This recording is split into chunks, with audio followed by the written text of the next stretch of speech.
Welcome to the, what date is September 6th, Conservation Committee meeting. First one on there. 115 Leland Hill Road. Bet that's you. Come on down.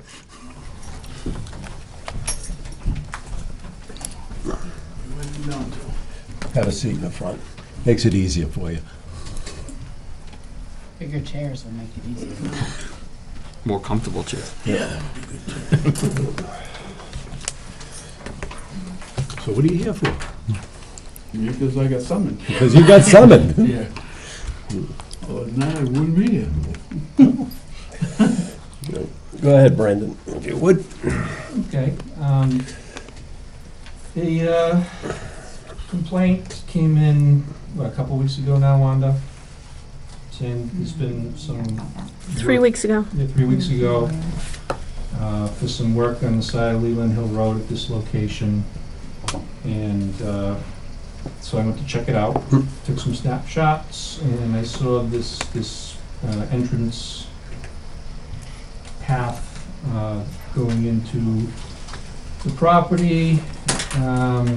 Obviously some new disturbance here. Presume it cleared some brush to get in there. I see some fresh cords of wood. And what I did is I just walked along the side of the road. So this is continuing to walk along the road and look in. Oh, I don't know. Okay, so, Bad like that. yeah.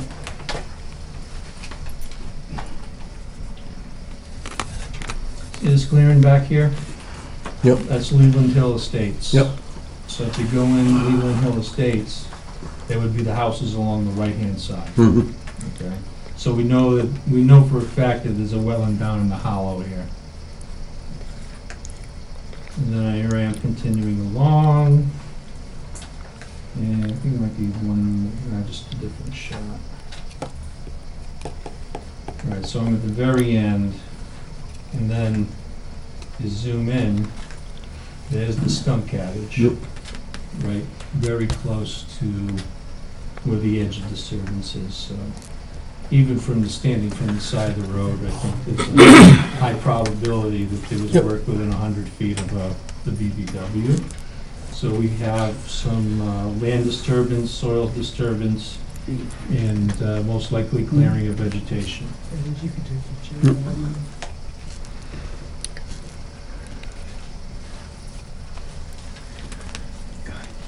Go ahead. That's it for pictures. Your turn to tell us what's happening there. See that brown to the left of the tree? They had a better shot. Just for a second, your That's name, the well. Just- Hope Snyder, and you live at 122. Leland. Yeah. 122. They had a better shot on their phone. Well, one lady had a phone shot of it. That right there is the well of the property. I Yep. might have a better shot. spring Let's see well. if I got a better shot. I don't know. It's an existing well? Yes. Yeah. It's a Here we spring go.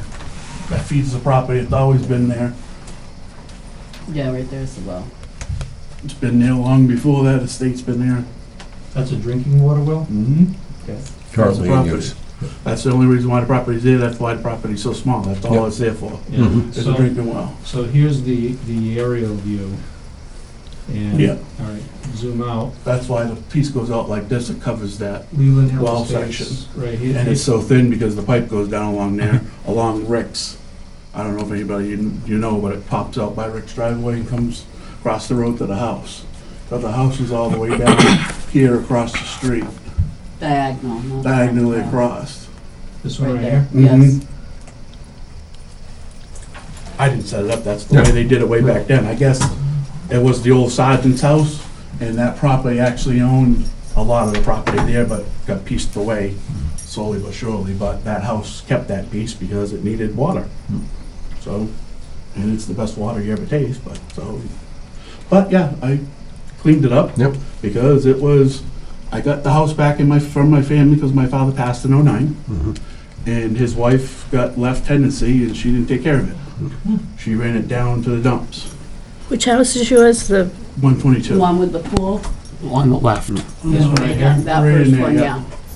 Yeah, so I slowly but surely fixing the house, and when I went next door to clean it up, I had found jugs of oil over there, which I didn't expect. Loads of metal I got out of there next door, So I didn't expect that, but I cleaned that all up, and I said, okay, I cleaned out the brush.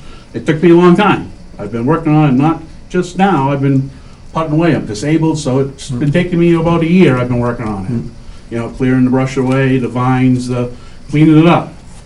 You brought some fill in there.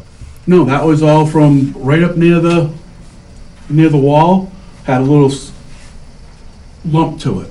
So I just scraped that away, and then I had some bushes over in my yard I didn't want anymore, and I said, why get rid of them? They're nice bushes, I'll put them over there and make it look nice. So that's where the bushes are over there. I took my bushes and just put them over there, next to the wall, We which had 6 is to nice. get rid of out of the yard, Yeah, and we've only gotten, what, 3 over there? no, I got more than that, a lot of little ones along the wall, Yeah. and put them over there and make it look nice. The only thing I had left to do was plant some grass to make it, you know, just make it look nice so it wouldn't dust out Rick next door either. And I had already told Rick before I started anything all about it. Who would Rick be? Rick would be So the the, property, right at the end of the well right there. Right across and from that- us, And that right whole across from This one right my, here? yes, that one. yeah, right that there. one right there. He's got, right up next to that property, he adjoins it, his land's like right next to it. So he's like right there. So to be neighborly and say, hey, you know, this is what I'm doing, I wanna let you know, and he's like, Dan, I don't really care, it's your property. I said, I just wanna be neighborly and let you know. He goes, Dan, you ain't bothering me in the least bit.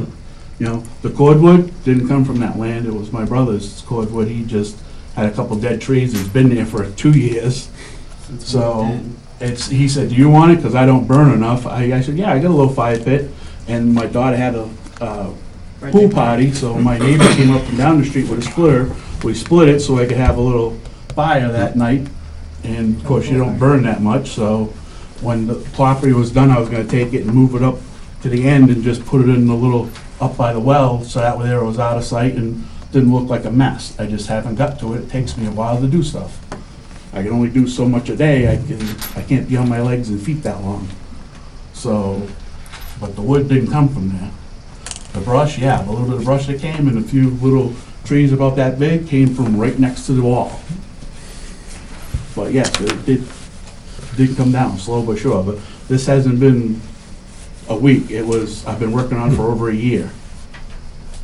Basically, The Sorry. issue we've got is any work you do within the buffer of the wetland, you're supposed to come and tell us what you're gonna do, so as you don't get summoned in here. Yeah, well, I was nowhere near the closest I went was up to my well, that was it, and there was no That's water. right, that's right in the wetland resource area. Yeah, I've worked construction all my life, and considered wetlands, the only time it got wet was when it rained. And There's more to it than that. it's, I know, but it's to each town, to each thing to their own. It's, These are state regulations. yeah, I know, to me, it wasn't You weren't that putting bad. I wasn't anything putting in there. anything, I just cleared the brush out of there, and that was it. I didn't go any down into it or nothing else. It was mainly towards the wall. I was right near the wall, and that was it. That was the only dirt removed and just flattened out, just so I could put bushes up there, clean the brush, and that was it. What you're missing is that's all work within the buffer to the wetland. Right up next to the wall. Yep. Yeah. It's, Is that spot that you cleared to maintain the well, is that what that's for? yes, maintain So that's the an well. access to maintain the well? I just wanted to maintain the well so I could get up there and park my boat over there in the winter, just to access Plow it. over there now? My plow's over there now too, just to keep it out of the yard, and But if that grew in, you wouldn't have any access to the well, right? no, I wouldn't have no access and to be able to get over to the well, because it does clog up If every something now and happens to again. that pipe, It's got one of those free valves in it, and if I can't get over there, I can't get up, I can't get to it. And it just was so run down, plus I didn't realize I had all that junk over there till I got over there. So I was like, I can't leave this here, I just can't.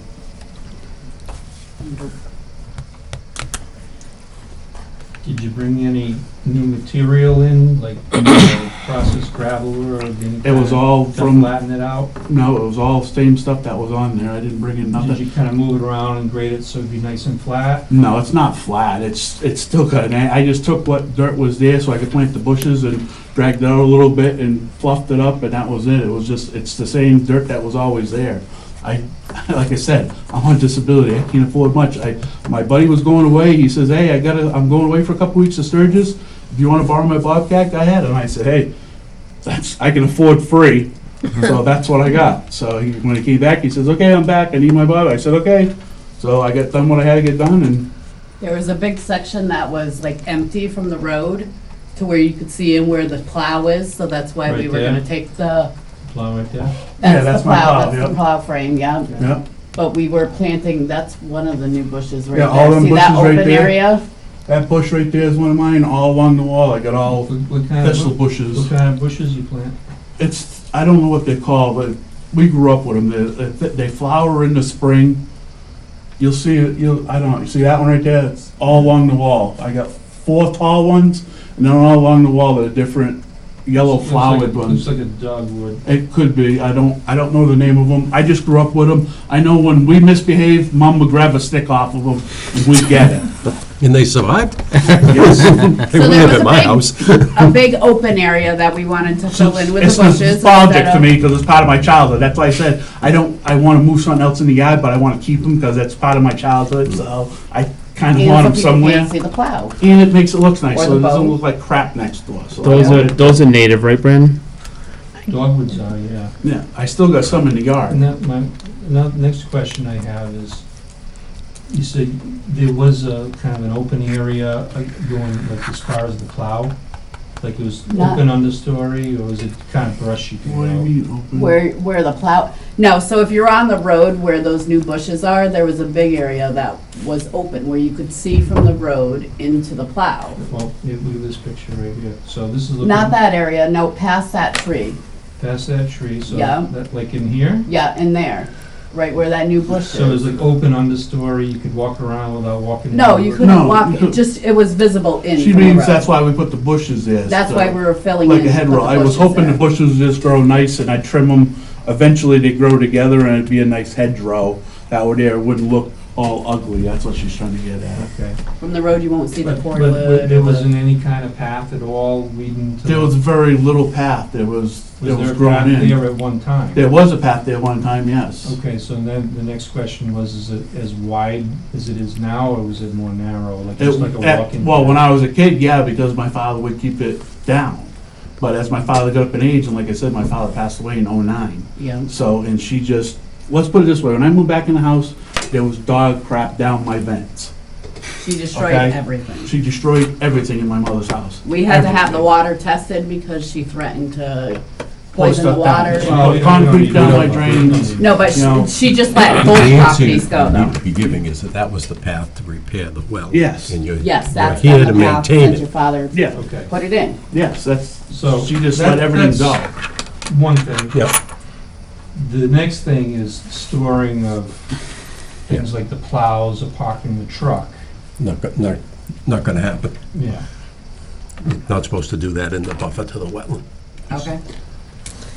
And how about seeding it so it doesn't erode That down, was needs one to of be our plans. That's the stable? next thing I was gonna do, Don't was, go that's over all I that. had to do was seed it, and the lady was telling me, don't do anything else. I said, well, can I water my bushes? She said, yes, I wanted to ask. And I said, okay, well, I'm not gonna seed it, they told me not to do anything. I still have 2 holes dug over there I had dug before I got the letter, but they're still open. So I'm like, okay, put the other bushes because I in. still got bushes in my yard, I still had to put over there. And I said, well, I'm gonna leave them open because it said not to. So, So next question is, now, take a look at this picture. Now, would you say that the path is like in this area right here? yes, Because somewhere, yeah. this area up here looks like it's a little beyond what you'd be looking for to just maintain a path to the well, which is what I'm getting here from the Conservation I don't Commission. know. Yeah, the path is like right down the middle, somewhere. Yeah, I in can the see, street. I can see the Somewhere the like right tire in marks, I can see the Yeah. tire marks, Yeah, somewhere down in there. but this area over here looks like a little extra. Yeah, it could be. Okay. I can't picture where that is and. That's down, it looks like it's down towards the well more, yeah, that's where it So, looks. so what I did is I I see just the walked well. along the road, so I started here, Yeah, it and looks I like it's went down here, towards the and well then a little more. further along, we're talking about like this area Yeah, it here. looks like down, yeah, it looks like, well, halfway maybe. So my suggestion would be to maintain the path and seed it, and Mhm. maintain the path perhaps, because if you wanna go along that rationale, Yeah, just maintain an existing path. yeah, that's why I figured if I seed it, it'd be good, just, Right. grass is just fine to keep down. Right, but then you went into the woods a bit. That's a little more than I think the commission would be looking for in order to just maintain a path. Because So it's too Well, wide. it's a little too wide in my spots. figuring is, well, I had the machine there, get it back, and then once it's back, it's easy, everything's back enough to keep back.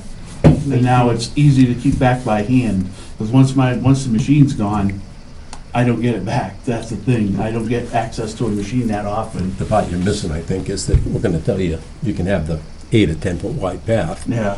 but everything else gotta grow back to what was Oh, there that's, before. that's what I was, that's what I'm counting on, everything growing back in, and by the time it goes back in, I can keep it back by hand easier On the path. on the path, as it grows back in, then I can just weed whack it a little bit, okay, it's a nice path, keep it back easier as it grows in, weed whack it, because it grows back fast. How many more of those bushes do you have you want to plant over I there? got 3 more, at least 3 more of them in my yard. From the yard. I would think, personally, that's enough mitigation for me, that make enough for what was cut to maintain the path to access the well. If it was pre-existing, this is On the your site. discretion, how far you wanna push it, but, to me, it sounds reasonable to keep like an 8-foot, 10-foot wide path going directly in from the road. Seed it so it stays stable and in the areas where you went a little extra, seed it so it gets stabilized, and you let that area grow up, you plant your little bushes, and you just maintain that path, weed whacking it, but don't do anything else. Is that 100 feet? Isn't that, it's 200 feet from a lake, right? That's 100 feet away from a wetland? Is that the It's bylaw? 200 feet from a great pond. Yeah. It's 200 feet from a perennial stream, 100 feet from any wetland.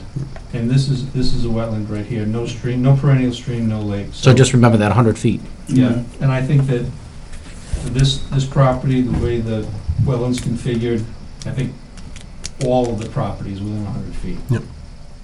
But there'd be no parking of equipment or anything. Right, no storing of materials, no parking of vehicles, take the plow out of there, put it back in your yard. Mhm. I think that's the deal the commission's Yep. making with you here. What about the cordwood? What do you want? No Because that will cordwood? take a while for her to. Yeah. That's all You natural. got all the junk oil out of there and all that Yeah, stuff. that's already Yeah, we Don't took move all it the up to the metal, all end. the oil, all the, Yeah, I there was took a that all out. recliner out in there we took out, like, we got rid of everything that was dumped over there. Well, that's some mitigation. Should there be an RDA to have it on record, but That's up to you. I don't know what that is. That's up to the commission. I think the, I suppose what I could do is go back, and be back here in 2 weeks. I can stop by to see if the plow and any of the other junk's out, and if it's not, I might ask you to come back again. That's No, all we it's just over gotta the buy plow. the grass seed and move the I got the plow. grass seed. and- But the I'm last few You bushes, just already gonna need planted time, grass. if you want the clothes, I'm just gonna need time. That's why I was That's how asking could about the go. cordwood. Yep. I do a little bit at a time, so, that's all. no new work, gonna get the plow out, you're gonna seed it. Well, you want the bushes moved. We You can can do- plant the bushes, Okay. no problem there. Yeah. Okay, my other neighbor, Mike's getting his backhoe, so, but that'll be a little while, I'll have him pull them because it'll be easier. He has to pull them out of the yard before you can move the bushes, because he can't physically dig the Right. bushes out. Anything else? Thanks for coming. All right, I'll Have a good be night. by in a couple weeks to see progress. Okay. I got a question for you. Your father's name John? Yeah. Did he go hunting with the Moore gang? Yeah, we all hunt with more game. Good for you. Not no more, he don't. Yeah, I still do once in a while. Everybody's getting old.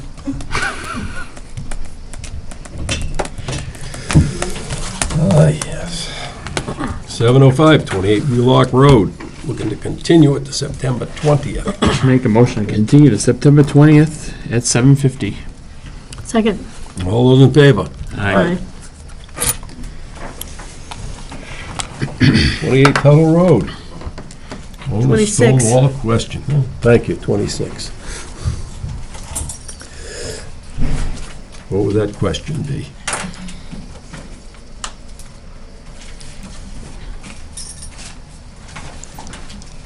I didn't know his father died. Neither did I. Yes, His father passed away in '09, Yeah. he said. Yeah. I didn't even know. What was the relation? Friends of the family, hunting buddies, used to have camps up in Maine, around here. The Moore family's also from Sutton, and they had their own camp, and John Snyder worked with them, he used to weld with my father, so we haven't been in touch in years, though. So you have anything on this stone wall question, Wanda? I can Okay. ask you, so Oh, somebody no. wants to rebuild stone wall. Oh, yeah, that's for 26 Tuttle. Right. So Yeah, he asked. I asked the question, well, you're rebuilding it in the same place, in the same size? And he said, yeah. And then I asked, okay, well, are you bringing any new stone in? Yeah. And he says, probably, likely. So I said, well, I don't feel comfortable answering that one by myself. So the rule is if you're doing an in-kind repair, You're on your own. you don't need to come in. But if you add more material to stone wall, kind of a gray area, so I wanted to pass it by the commission. This is something similar that happened down at 198 Manchester. Yes, sir. I guess a couple of questions I got is, one, is it a scenic road? And if it's a scenic road, then the planning board has to weigh in on If it. it's on the road. It's not on the road. That was my next question, was where it was located and whether it was actually in a buffer zone or wetland. Must be 100 feet from. Well, that's what I'm going to next, is that if you're gonna be repairing or rebuilding a stone wall, and you're in the woods, and if you're in the wetland, you're gonna have to cut like a 5-foot strip on either side, so you can work and get materials in. Where is the stone wall? Is it in the wetlands? Is What's it a the buffer address? zone? or- 26 Tuttle. It's next to Wang Janella's. I'm familiar with the property. I think it's the one that goes from the road down toward the lake. I think so, So yeah. it's He said within the it's buffer 100 zone of feet the lake? away is- from is the- Like this. where the Lake. church It's, is? it's a few hundred feet away, there's a long way between Tuttle Road and the lake in that Yeah. location. Said it's 100 feet away from the lake. 26 Tuttle. So that's Yeah. this one right here. So it was along the property line? I think it's along the property line between there and Marion's camp. Yeah. It's right next to Marion's camp. So we got some woods here. Wait a minute, what's that other, what's this right here? That's 26 Tuttle. right there. Oh, that's the building? That's the house. Or shouldn't we have them come in and explain what they want to do? If you want. I mean, unless we all know exactly what they want to do, it sounds to me like we're guessing to some degree. He just said he wants to fix the wall because it's falling down. Yeah, I thought of it more as a I'd like to- theoretical exercise on repairing and place an in-kind repair on stone walls in general, because at 198 for, 192 for Porter Stevens, he redid the wall. And to me, it looks like he brought in new stone, Yeah. but that's neither here or there, and this commission didn't give him a hard time about it. So I'm wondering, and this sounds like a similar kind of situation, if you're repairing a stone wall, and it's gonna be in the same location, same width, same height, but you're bringing in more stone to fill in the gaps, is that in-kind repair that doesn't need an application, or is that something more serious? Let's say if they weren't using machinery to get the stones there. How are you gonna do that? I don't He think, said it he was gonna use what stones were there. I think you gotta have them come in. Bring a few personally. That's how it's funny. I don't think it goes down to the lake. I think it just kind of goes down to the house, but I couldn't swear. But So say, ask them We to don't come know, in. so- Yeah, ask them to come Come on in in. and Visit the friendly commission. Okay. Minutes. Pretty good on those? make a motion to accept the minutes of August 2nd and August 16th. Second. All those in favor? Aye. CFC for 5.5 Sunrise Drive. My question to that to Wanda was, has an engineer's letter been submitted? And I, Now, which one are you talking about? 5.5 Sunrise. Richard Patient. And I believe the answer was no last time I asked. Needs a letter from, I'm waiting for the Make- engineer, Make yeah, I'm area. waiting for the letter from the engineer. Yeah. That was one that we were waiting for, and I just put it in a pile here because I didn't know if I'd get it by today. 87 Duval Road, same thing. I haven't seen any kind of engineer's letter or anything on that. That one's brand new to me, I haven't 87 seen that one. is right here, needs to have a site visit done by someone. I have the paperwork here, Is there an engineer's letter? the engineer letter is here, it's just it's not a letter, it's a request. We need the engineer's letter. Wanda, whenever they send this in, check it for the engineer's letter. If they don't have it, kick it right back to them and say, keep it until you get There's a it. letter here from Ecotech. The unfortunate thing is that all this stuff is dated back 2007. So that was my question, because we've got the information here from the Wetland Replication Area Monitoring, and That's this is not known it. as Lot 2, that we have. We Well, were, actually, I take that back. That's part of it. Yeah, But we need a letter from the engineer of record so they saying need that it from, the site in general is Ecotech. built according to plan. If I could butt in, is this West Mulberry's? 87 no, Duval. 87. Please do. No, sorry, Yeah, because it comes from yeah, you. somebody just approached me about West Mulberry Road the other day, 'cause I was thinking maybe pertain to that. So you're probably getting a request from 87 Duval Road. Yeah, This probably. is signed by John Rockwood, Senior Environmental Scientist. One of my colleagues. That's how old it is. It's 2007. we didn't require a letter way back then, Back so. then, right. So now they gotta get a letter. There So, you go. Duly noted. Supposed to sign in okay, so OOC. that needs a letter. Does anybody 160. want to do a site visit in the meantime, or? Well, you gotta send the information here. Scan it as a PDF and send it over. I would get the letter first, and then, I agree. Send, It's right here with the as-built and everything. okay, This I'll one's keep that, got but we an still as-built need, with tell it. them we still need the engineer's letter.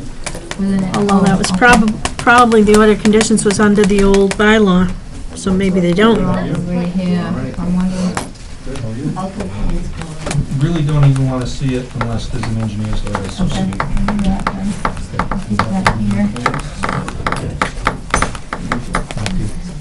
is there an order of conditions to sign for 160 Dodge Hill Road? Should be. And this is a replacement signature for an order of conditions that is missing, Yep. so that the owner can record it with the Registry of Deeds as required, but I guess was never done. Yep. So they can't find the old order of conditions, so just sign a new one that allows the same thing Yep. from that same period, just with the more recent signatures. No one's gonna care Yep. that it's the new commission. How old is it? 17 years old. 17 years Yeah, old. it's quite old. Yeah, just get it Yep. recorded so that the certificate of compliance can be made final. Yep.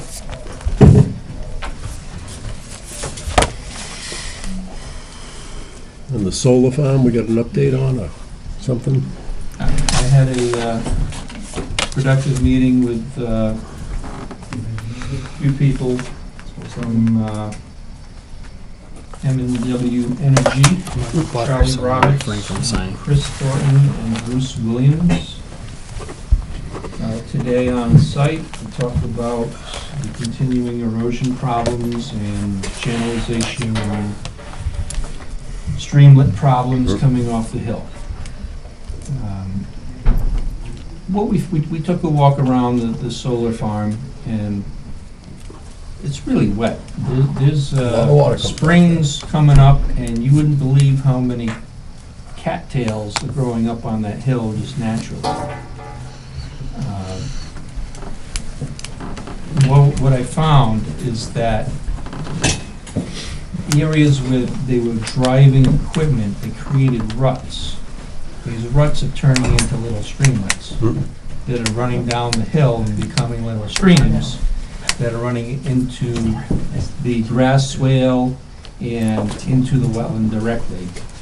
So we walked around, tried to find as many of those, and the object is in the next 2 weeks, gonna get a crew out there and they're gonna smooth those areas out, they're gonna seed them, they're gonna put down straw bales to break up the slope, and get rid of that rutting. They're also going to regrade and regrade the grass swale, redo the stone check dams. They're going to seed it, like they should have done already. And we also talked about the stormwater system they have in place. What I found out is at the bottom of the stone swale, they have a flared end section outlet. And when I was there, the water was coming down that stone swale and into that flared end, and it was acting more like an inlet. So I asked them about that, and they said, no, that shouldn't be happening. There should only be water coming out, not in. Because eventually, that entrance road's gonna be paved, and the stormwater is gonna go to some underground chambers, and then it's going to discharge at that outlet at the bottom of the stone swale. So my comment was, well, there shouldn't be water going into it. And they said, you're probably right. We're gonna check our elevations and inverts and all that, and if we have to make adjustments, we'll make adjustments. So, that's where it stands now. I also asked them the question about whether or not the stone swale and the grass swale was perhaps some engineering problems with sizing and whether or not it was too small to do the job. Was it infiltrating? And his answer was, well, these areas aren't designed for infiltration, they're designed for water quality. They are doing a certain amount of infiltration, but that's not their primary purpose. But I foresee, because of the natural springs on that hill, there's probably gonna be more water coming off that hill and into the swales than anybody ever expected. And if the underground chambers go online and drain the paved part of the roadway going in, there's gonna be even more water going into the swale. So there's gonna be a lot of water potentially flowing into the wetland at the bottom of that swale. Probably more than anybody thought, even the engineers. So that's the reality of it. The most important thing right now is that they're gonna get rid of those tire ruts that are causing streamlets, stabilize those, and take care of that grass swale so it functions like it's supposed to. They said it's gonna get done in 2 weeks. I said I'll be back in 2 weeks for the next meeting. I will inspect it, and if there are any problems, I will let you know. Is there any way to get that stable before winter? That's what they're That's gonna why try I to told do. them Well, I know, this but I needs to be mean, done. realistically, because it's been ongoing for, You know what I wouldn't say it's an excuse of this, their story is that it's been so wet that they couldn't even get equipment out because it was rutting, and some of the equipment was getting stuck on the hill because it's so wet. which might be true. It is true, I saw some recent rutting, and it's been, in the last month or so, it's been feeling dry. We had a wet spring in early summer, but it's dried up. But there's cattails, and they did a fescue, bluegrass, clover seed mix, which is upland drier stuff.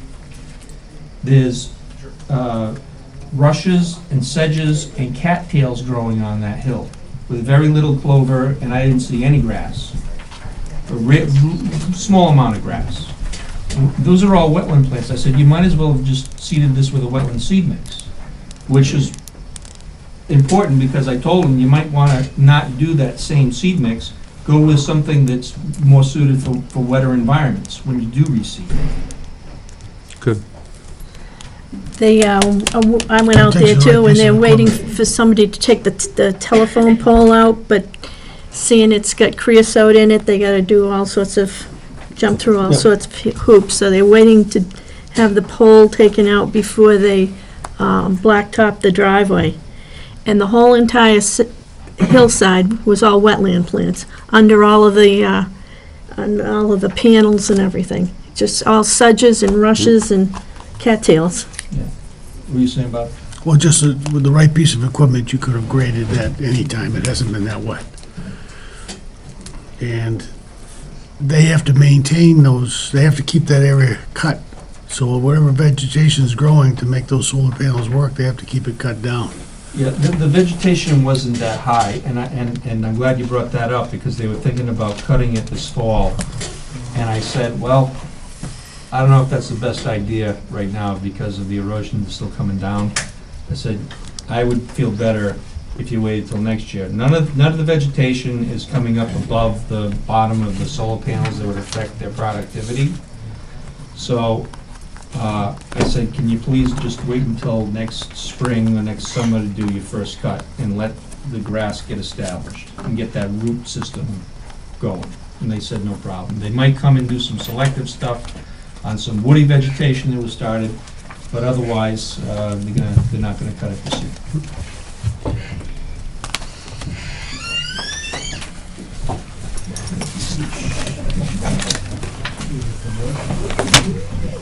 7:35, 489 Central Turnpike, Town of Sutton Police Department. Make a motion to waive the reading of 489 Central Turnpike. That'd be a second, I heard. Oh, second. All those in favor? Aye. Aye. Good evening, Arthur Allen from Ecotech, Project Wetland Scientist. Matt Solid, the project architect, is with me here tonight. The engineers couldn't be here, but I'll do my best, along with Matt, to summarize the revisions that have been made to the plan, dated August 24th of 2017, relative to the commission's concerns and the current status of the project. I know these plans were submitted, I believe, earlier last week, and Brendan received them later last week, but we wanted to come in and just go over the current status of the commission. So there have been, my understanding, there have been some pretty significant revisions to the layout of both the building elevations, the extent of impervious.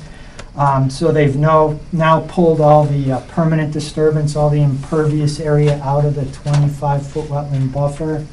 And just to back up, the commission, I'm sure is aware, this is the former Blue Jay restaurant site, fully developed with the parking areas, building foundation still in place, and it's mowed out. The buffers are all mowed or impervious out to the edge, but they've pulled the proposed impervious out of the 25-foot buffer.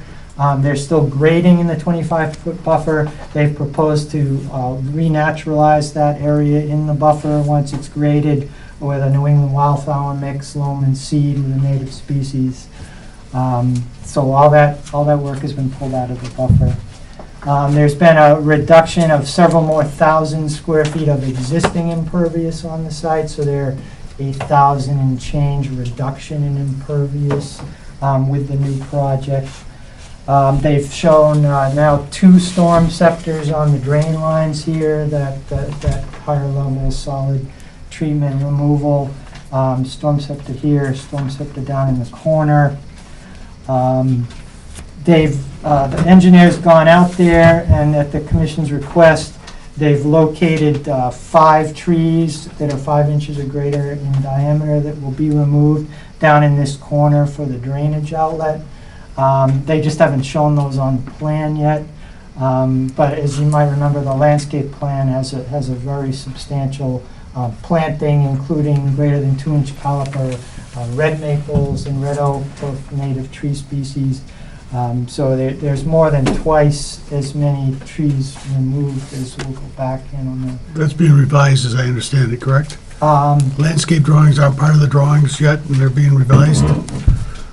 Yes, that's correct. So we don't know what's out there, or what is proposed at this I believe point. there's going to be some reductions based on the planning board, is that? Well, again, we don't know what, Yeah. we don't know what's going to be out there at What the this final point. product What the final product's Right, going to be. right. So, I mean, Well- they may or may not have met some of that criteria, but we'll wait and see. Right, and like I say, they still need to show the trees to be removed on the plan. Also, the revised plans, they show the stormwater outfalls were revised, and they're both shown extending into the wetland. It's my understanding, talking to the engineer, that both of those outfalls can and will be removed from the wetland. One is on that DOT drain line, and the other is the new outfall down in this corner. So those are the two issues that I know need to be addressed. Okay. They've also looked at snow storage and shown the requested snow storage areas on the plan. There's nothing shown on the plan yet in snow storage. Okay, well, the engineers, yeah, The set of plans that we were given over the weekend does not, to the best of my knowledge, show snow storage. So Do you have a copy of the plans that here with you? Well, the plan set that was sent to These are me the by plans. Jeff Holland on Friday morning was forwarded to the commission as a form of PDF document. But otherwise, they probably don't have individual copies.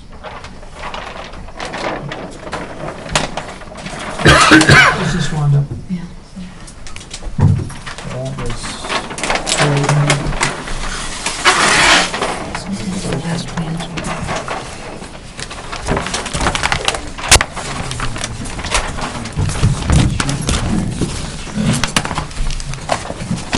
So the landscape plan is here included with the package. What sheet number? Well, no, I beg your pardon, okay? And your We name, were sir, just for the issued record. I 8 think. drawings to review, which were the revised drawings, and that package did not include any landscaping. Okay. Now, I don't know what you've got there, but the PDF files that were sent to us for our review prior to the meeting did not include any of that. So we can't, or at least I can't, address the landscaping or the snow removal or anything else at this point, having no knowledge of it. Understood.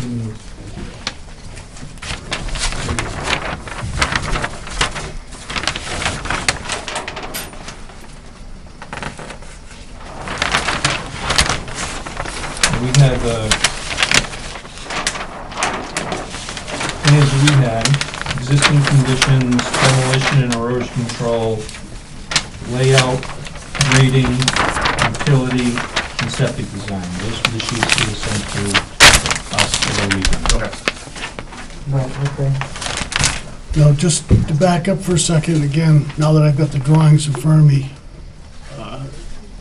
these drawings, if they are the new drawings, do not reflect the water quality structure that you referred to. So it's on this utility plan, which, do you have the utility plan? C2.2? Say again? C2.2? C2.2. Okay, it's up there, you put, all right, I You apologize. can see it in the detail here, and then it's listed STC 900 here and STC 900 I here. apologize. Yes, I see it now. Now, in addition to that, we've been in discussion with Mass DOT, and they requested that we either not do that, include that storm scepter, or that the town enters an agreement with Mass DOT saying that the town will be responsible for any maintenance of that storm scepter. It's on town property, right? So that should, I would hope they could work that out. Yeah. I mean, if it's on the approved plan, it's a condition of approval, then if they, for some reason, they have to take it out, they'd have to come back to the commission for an amendment, so.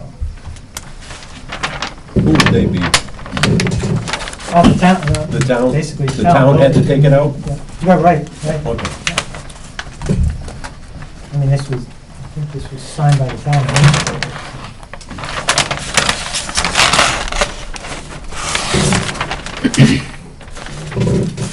ahead. That's, Sorry to interrupt you. I mean, that's about all. I mean, like I say, I just wanted to do a brief summary. I'm not the project engineer, so that's about all I can say.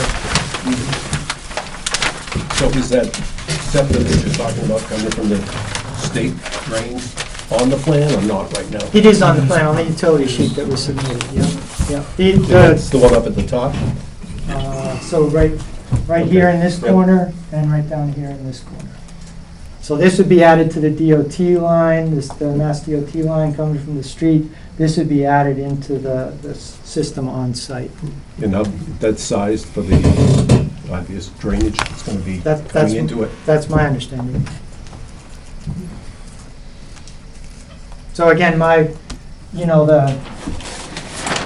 The two relatively minor issues would be, outstanding would be pulling these, these two outfalls out of the wetland, which the engineer tells me can be done, showing the 5 trees, quantifying how the tree removal and replacement is gonna work relative to the Hold landscape. on a second. Yep. I was looking for that second one. I'm looking at my plan, and they're both C.2.1.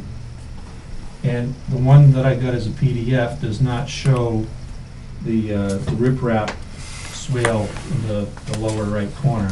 Mine doesn't have that. So, and I got this one on Friday. Does that have a, yeah, take a look. So, CC 2.1. Right, but there's one in the far corner. Right? Oh, this one looks like they've already tweaked. These are the plans they gave me today. They have the same revision date, but this one they've already moved out of the wetland. They've already, they removed that from, They swung that down, yep, so that's, so you're working up some other version than the one that I got on Friday. evidently, this is what they gave me today. Okay. Well said, Brendan. From conservation viewpoint, two primary concerns, which I think I already addressed. One of them is the riprap swale on the high one up top. That one, you already said that one's going to be removed. They can pull that out of the wetland, yes. Pull it out of the wetland, right? Because it was 3/4 into the wetland. I can tell you that's a new discharge. You're right. So that's not even going to make the state standards, never mind under the bylaw. So that's good. The second one has to do with the grading and any proposed replanting and mitigation within that 25-foot zone along the wetland. So I understand that the road has been pulled substantially further away from the wetland, which is positive for keeping the 25-foot no-touch zone. And it looks like there might be a little bit of a grass strip. It looks like it's very thin, if at all. Is there any kind of some kind of grass strip between the pavement and where the woody vegetation would start? That would be the edge between the pavement and the...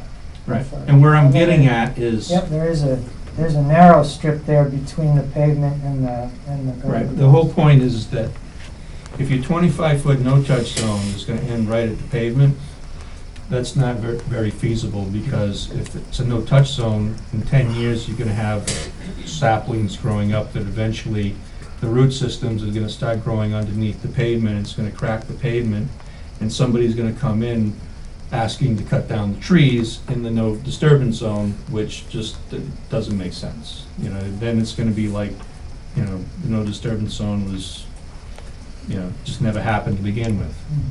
So I always recommend, based on the standards that I've had experience with, is you need a minimum of 5 feet between the pavement and where your woods start, in order to give a little bit of buffer so that the roots have to go a little bit further to crack the pavement. But then there's the issue of the grading closer within that 25-foot zone. My opinion on that's not the worst thing in the world, because a lot of that's already existing overgrown field, and it doesn't look like there's that much in the way of trees, and they are this on the smaller size. But I haven't seen any proposals for replanting that slope. Okay, you need to do the slope because the grades need to work with the road. We need to do it, but it's gonna be a temporary thing. We're gonna grade it, and when we're done, we're gonna replant it, and we'll have a 5-foot strip, or whatever the commission decides is appropriate, as a buffer between the woods and the roadway. But I haven't seen any kind of planting plan for that slope, and I don't think that it would meet policy to continue to cut it as like a grass slope. Currently, it's a grass slope. They're showing the New England wildflower seed mix on there. It's intended What's to the be current condition, low Brandon? Excuse me. maintenance. It's partially wooded, partially old field, and they're just growing up weeds Yep. and goldenrods and things Yep. like that. So, yeah, I want to know what's going to happen to that slope once it's done. Is it going to be, no-touch zone? Are there any plantings proposed? Is it just going to be let to grow back on its own? What's the plan for that, Art? Right now, they're just showing the loam and seed with the New England wildflower mix. My understanding is intended to be a, low or no maintenance, but I don't believe I'm referring to the landscape. I know you don't have the landscape plan, but that's where it says, area shall be seeded with New England wildflower mix or approved equal. So that appears to be the extent. And I would presume that's going to be future no-touch zone? Potentially. That's what the commission's been doing as far as their policy. The commission just issued an order of conditions for 42 Smith Road where they proposed a pool. And they wanted to do it originally right next to a stream. Commission pushed them to be 26 feet away, and as mitigation, the applicant allowed the 25-foot strip to grow back naturally, while at the same time, in perpetuity, keep invasive species out. And if you go along that side, that rationale, it would be, I think, similar in this case. Sure. To be fair to everyone and keep your rationale straight with everybody. Understood. And I believe that's the direction that we would be going with that. Okay. Then what I would like to see is that there's going to be a, show a permanent limited disturbance wherever you're putting it, and that you have the wildflower mix on one side. Any plantings you're proposing, show those, because I know there are some trees you're going to be taking down. 5 trees. That's the commission's discretion whether or not they feel that replanting is necessary, so that's a topic of discussion I recommend that you talk about.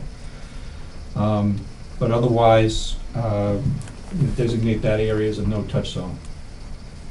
And then there's the issue of how much of a strip you have along the side of the driveway there, the roadway, because it's just not feasible to have no touch go right up to the edge of the pavement, because somebody's gonna ask to cut down a tree eventually, or a strip of trees, and then it just goes against the argument of a no-touch zone. Is it 2 feet, 3 feet, 5 feet? Can you Through tell? the chair, it's right now, they're showing 2 or 3 feet 2 or 3 strip feet. between the curbing and the I'll leave that to the guardrail. commission's With the discretion, guardrail. because there's nothing in the bylaw stating anything about how wide the strip has to be. I recommend 5, but if you want to allow less, that's the commission's discretion. Well, the no-touch zone, the 25-foot no-touch zone, Yeah. does not include the guardrail. And right now, the strip that they're showing on their drawing is there to accommodate the guardrail.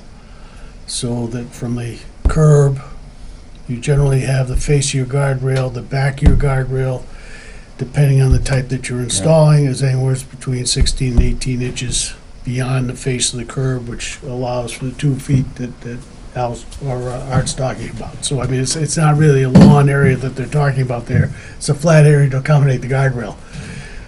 So you're talking about like 18 inches beyond the guardrail? Well, I'm just saying, right now, that 2-foot strip is there just to accommodate the guardrail. It's not to accommodate anything else. And if they were to mow 2 feet behind that, I don't think it would be. Yeah, I mean, that would allow you to maintain a neat looking guardrail too, to keep it clean. Right. But along that line, and to stay consistent with everything we've done in the past, is wetlands flags or signage. just Well, to the signage, identify right, it. at the permanent limit Limited disturbance. disturbance, yeah. Which is just to stay consistent with everything we're doing. Which is fine. It's basically starting at either end, 50 feet or wherever there's an angle point in the direction of the limited disturbance. You'd want those every, how many feet? 50 has been the policy, or, let's just say, and wherever there's a change in direction, so that angle point, so they might be closer where there's an angle point. So in the future, people will know that, yes, the limited disturbance changes direction here.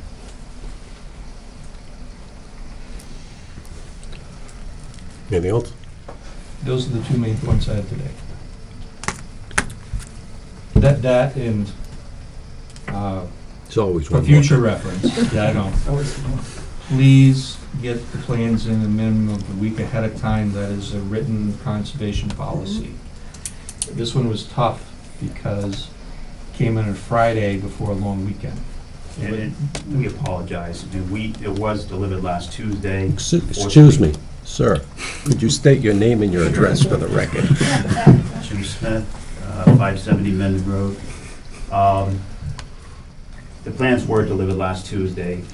Wanda was on vacation, and, you know, the office was open because the energy manager was working in there. The plans were left on Wanda's desk. So it was a number of issues that went on. So I apologize that you didn't get the plans until That made it a little tough. yeah. So, yeah, revisions, I spoke with Jeff Walsh today about where his review is going. He says that it's mostly looking good, just minor changes, but I asked him about this outfall being in the wetland. He says, yes, that is problematic, so I'm wondering what you're gonna do for stormwater changes, so I look forward to that change. Any more, Bob? Yeah, I got a couple of things. One, snow storage and how you anticipate handling snow on the site is somewhat paramount because we can't have the salt and the chemicals going into the brook and the wetlands. Yeah, I'm actually a little surprised that the snow storage isn't on this plan because it is on the plans currently. And there's location for snow storage off of the parking here, and a large area down here. I believe we're keeping it all off of the septic field, and we have a wood guardrail here, so there's no storage off to this side of the. But it's gonna melt and go somewhere. Right, it'll get pushed around down here, and I think there's a small storage area up above here as well. Which probably wouldn't be very well for traffic control. They will Line of view, have an line of agreement sight. that if any of the snow storage piles get too high, that the town highway department is gonna come in and remove it. So. It's over 4 feet or 3 feet typically. I would suggest that the riprap swale outlet coming from the highway, that you put some energy dissipators in that, it's my understanding there's 23 catch basins dumping into an 18-inch pipe, which would tell me that that pipe's gonna run pretty full. That's why they added that splash pad there. It just got pushed into the wetland, but But- they knew they needed energy dissipation at the end of the pipe. Yeah, according to the detail, or I looked at quickly, I may have missed something, but according to the detail, it looked like a typical riprap swale and not any type of energy dissipator, and that you'd have large rocks to break up the flow of the water, typically an energy dissipator going into the wetlands. That way it doesn't go out and erode and cause a problem. And I base that only on the large flow of water that I would anticipate coming out of that pipe. Yeah, there's a plunge pool at the end of that pipe now that's been scoured out, so it's clearly an issue with, Correct. with what's going in there at this point. On your catch basins, what are you proposing for hoods? I'd like to see snouts on the catch basins. You show that there's going to be something there, but you're not identifying what's going to be on the catch basins.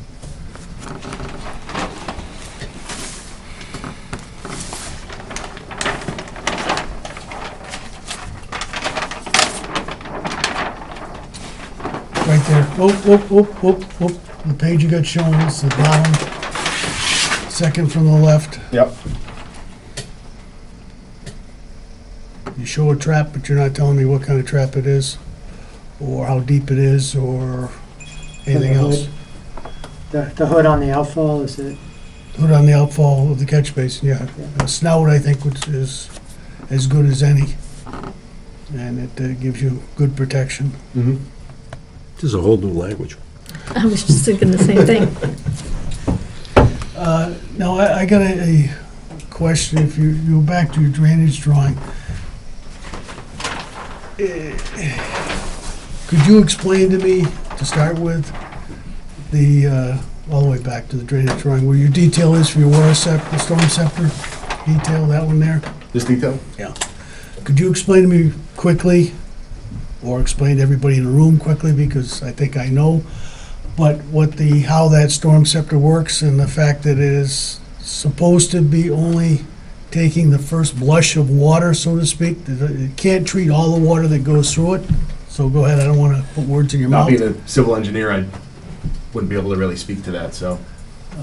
Art? Wetland Typically, scientist. the storm scepter, I'm not an engineer, I'm an ex-contractor. Storm scepters typically they can't treat all the water that's coming off the ground.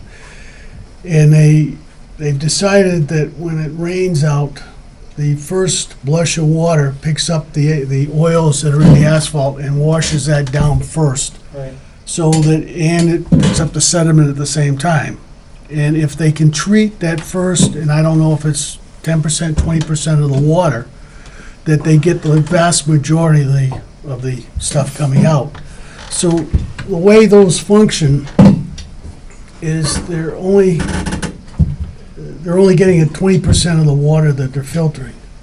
So the question I've got is, if the intent is to filter dirty water, why are we tying in the roof drains and the drains to the building into the same system that goes through that? That sort of defeats the purpose of it, because you're a good portion of all your It's clean water. it's clean water, so why treat the clean water? And it takes away from the intended purpose of cleaning 20% of the water. So I'm questioning whether or not we should have the roof drains On a separate outlet. a separate outlet. I also question, I didn't see on the drawings where the foundation drains go. And I assume there has to be foundation drains in the building. I Yes. don't know, I haven't seen the structural drawings, but I have to assume the structure, or there's foundation drains. I don't know where they are discharging to. Are you re-entering it into the water, into the ground, which is what we're supposed to be doing? Or what are we doing? I mean, we're supposed to introduce back into the ground a certain percentage of the water that falls on the property. I don't know, I don't see any place on the drawings where we're doing that. But, so, I can that's, ask the question. that's a question.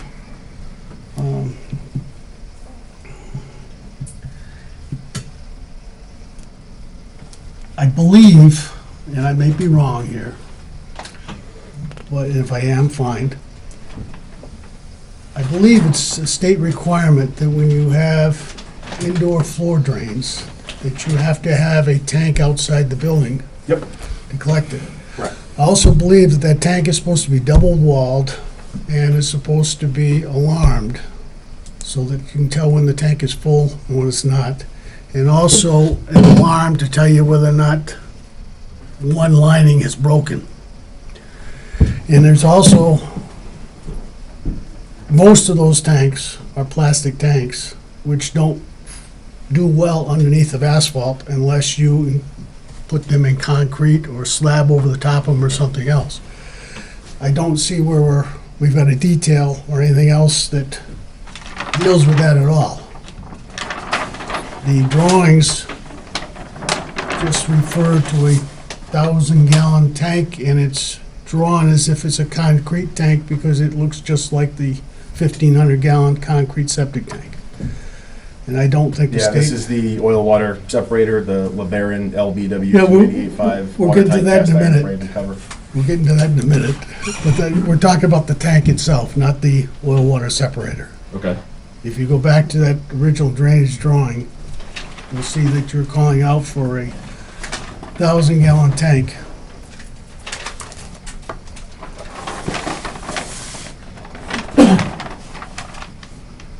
And it's drawn symbol-wise, just like the concrete tank is identified. So, there's something, you need a detail, you need to change that to, I believe, a double-wall tank, and you gotta protect it. And you gotta have alarms. Now, on the water separator,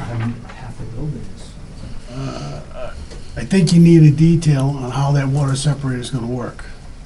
Because you're coming out of the building, at approximately 1.5 feet below finished grade, and you're going into that water separator at 3 or 4 feet deep, and then you're coming out of that and going into the tank. And at the same time, you've got vent lines going back to the building or back to something. I think you have to relook at that, how that all is gonna work, how it fits in there. Because you couldn't build it with the drawings that are given? Correct. I know they changed the elevations and things a bit so that, Now, it's not part of your drawings, so it may have changed, but it's my understanding that the cisterns are 10,000 gallon cisterns, that they are approximately 13 feet high, I believe, with 2 feet of bury on top of it, which puts them about 15 or 16 feet into the ground. The ones that are up at this portion of the slope, yeah. Well, in that case, if that's the case, the ones at the lower portion of the slope is sticking out of the ground. Is that No, the ones case? at the bottom are approximately 3 feet below grade. And they step about 1 inch per tank as they go up the hill. So these are down substantially. According to the cross-section that I saw, that's not the case, but The one that we forwarded about a month ago? 2 weeks ago. Yeah, it showed the tanks down here about 2 or 3 feet below grade, and then they stepped up about 1 inch each. Yeah, so if 2 or 3 inches, 2 or 3 feet below grade, Yeah. you step up, I mean, they're still 15 feet or 16 feet below grade, Correct. the bottom of the tanks, correct? The top of the tanks. Top of the tanks The are top of 200. the tanks are about 15 to 16 feet below grade here. Yeah, and at the lower end, the bottom of the tanks is still 15 feet below grade. Whatever the depth of the tanks is. Yeah, I think they're 13 feet, I believe, and with a couple of feet of cover, that's where I get 15 from. And then you got your bedding on it. Where I'm really going with that is, without the benefit of the soils report, I believe that that's gonna put those tanks 5, 6, 7 feet below the groundwater for construction. And I would like to see some details on the drawings as to how the contractor is to deal with the groundwater. Well, we have dewatering and specifications for anything like And that. and what are they? For dewatering? Yeah, yeah. That's, I mean, it is important because this entire job is within the buffer zone of the wetlands. And it's very easy to say, well, I got dewatering specs, we're gonna pump the water overboard into the swamp directly, or are we gonna go through a settling basin, or are we gonna go through a silt net? Silt bag. Silt bag, what are we gonna do? Now, I'll tell you from experience, silt bags don't work, so that's why I'm saying that, you need to think about this, and it's not necessarily gonna be clean water that you're gonna pump out of there all the time. So, I mean, all I'm asking is, if we think about it beforehand, that, the possibility is real that you're gonna have that problem. If we think about it beforehand, we're not gonna have a problem later on. The contractor who does the work knows exactly what's expected and not thinking something different, is where I'm going. I mean, yeah, we have dewatering in the specs, and I can forward you what we have. and we'll see what it looks like, and we may have to adjust it, I guess, right? I mean, those cisterns being that deep are gonna be a problem to the structural stability of the building, the foundation, and everything else, but that's the structural engineer's problem. What happens if you hit ledge? We would have a unit price in there for mass rock or ledge, but the geotechnical reports didn't indicate that there was anything. Again, only because, what's the rationale with the standard Cape Cod berm being a 4-inch reveal, 12 inches wide and a 4-inch reveal on your paving? Is there a particular reason? I don't believe so. They do make a modified Cape Cod berm, which is 18 inches wide and 6 inches high, which would allow a little more protection of just water runoff going out into the wetlands. Now, whether or not you wanted to put that around the perimeter and leave the smaller berm on the inside, that would be fine. But I was thinking more on the around the perimeter to help contain the water so it doesn't go over the top. What are the dimensions of the modified? I believe it's 18 by 18 inches wide, 6 inches high, I believe.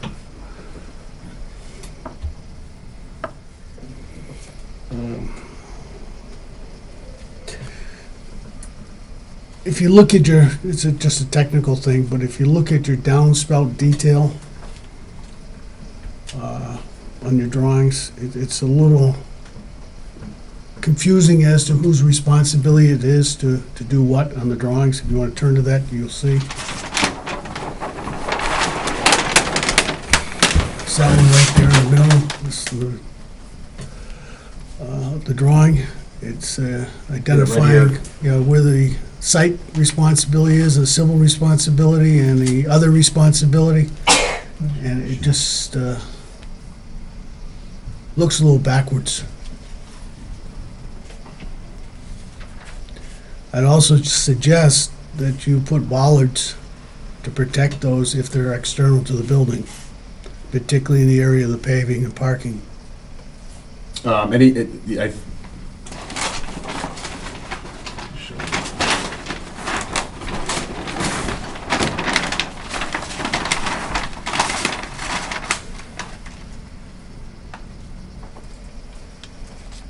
I believe the ones that are adjacent to parking, we have bollards for. I just didn't see them on the drawing.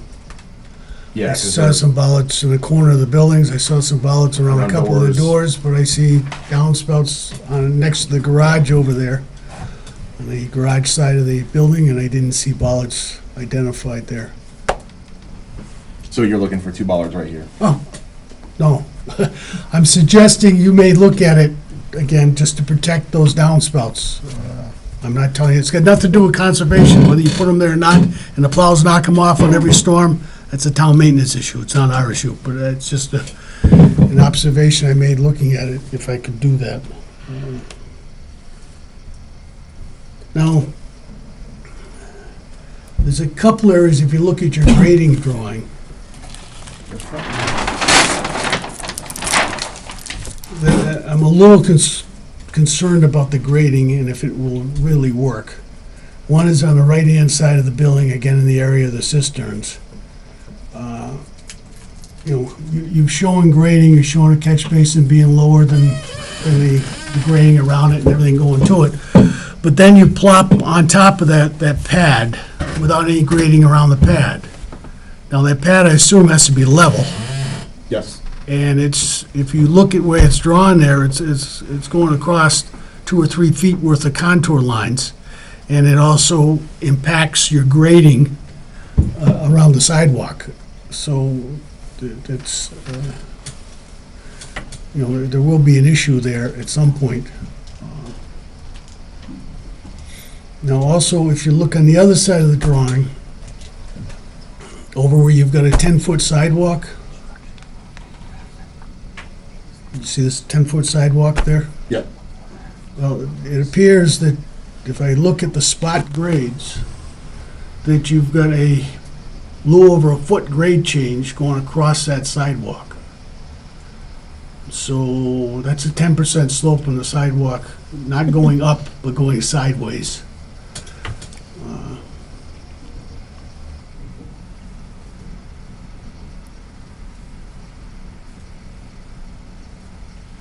I'm having trouble seeing what you're talking about.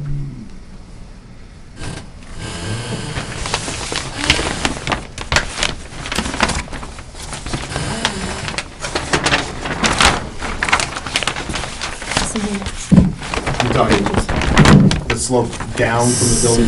Right, go approximately where your finger is, Yep. go up to the corner, keep going up to the corner. To here? You got an elevation of 494.14, 494.14. That's 494.14, right? This elevation, spot elevation here is 495.1. Yeah, you have a slope. This is sloping away here, and this is step down a curb. So it's a foot curb step down? The curb is a foot No, high? it's There's a foot change between this point and this point. So there's approximately about a foot of grade here. This is about a 1 to 20 slope. Going downhill, yes, sir. Yeah, so this is about halfway between those two, and then a 6-inch curve down. It's a little less than halfway, but all right. I just thought that was gonna be very tight in that area, grade-wise, for whatever it's worth. Just like I think the turning radiuses won't work either. Most of we'll ask my colleague at the end of the table there, what's the length of your trucks that carry cars and trucks around? Cabin chassis and low bed, and how much room do you need to unload a car or pick a car up? Well, if it's a flatbed, it stretches out to about 45 feet or so. And we've got about 41 foot on an angle to jockey it into that bay and get something in the bay and out of the bay, which seems kind of, if you got a 45-foot truck, it's hard to put it in a 41-foot space.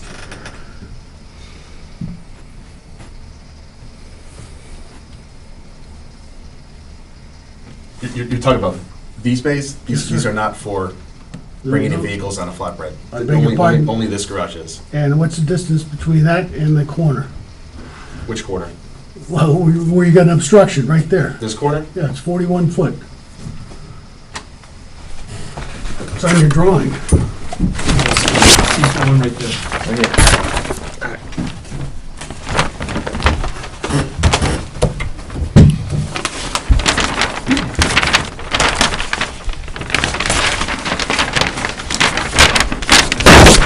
41 foot 1 inch. About 41 feet to the corner. Yeah, 41 foot 1 inch. That's if you're backing in straight here, I mean. How else you gonna get it? How else you gonna get a car inside the bay if you don't back in straight? I mean, he's got a 43-foot truck, and you're trying to put a car in. I don't think they want to drop the car outside and push it in, do they? What's the depth of that garage? And how wide is the door? The door is 12 feet, It's a 12-foot wide door, and how and the depth of the garage is 32 feet. yeah, that's similar to Shrewsbury. What we do is for evidence, we put the tail of the truck in the garage, because what's the overhead door height? 10 feet. Yeah, I mean, it's tight, but it works. Good. That's all I have, I guess. Anyone from the general public? Mr. Lindo. Marty Linder, Central Turnpike. I'd just like to reiterate something about what Bob said about mass stormwater allows you to not treat your roof water. You can bypass either storm scepters or a forebay. So I don't know why it's being included through the storm scepter, but it's against the purpose of the storm scepter by putting it through. And you realize that the lanes themselves, the lines as they've been shown on the last few plans, I believe they're shown at 6, 8, or 10 feet away from the building. If you look where your cisterns are going, Oh, yeah. because of the size of your cisterns and the depth of them, the over-dig you're gonna have, Okay. there's not gonna be any room to put anything there, and if they're there to begin with, they're gonna fall out, because as I was told previous, there are 2 different contracts. One's the site contract with doing some stuff, and the cisterns were by the fire contract. There's no dimension. So 12 inch there and potentially 6 inch could be an boards. issue there 12 inch with what minimum one height. guy does and has to redo because the other guy has to do something. Okay, apologize. When you start putting in a tank that's 21 feet deep, Typically, your sides of walls don't go like this. typically when they install the cisterns for the fire suppression tanks, the excavation is done by the site contractors. They would coordinate that and do it simultaneously. Doesn't say biodegradable. How far apart are the cisterns? There's 2 rows of them, correct?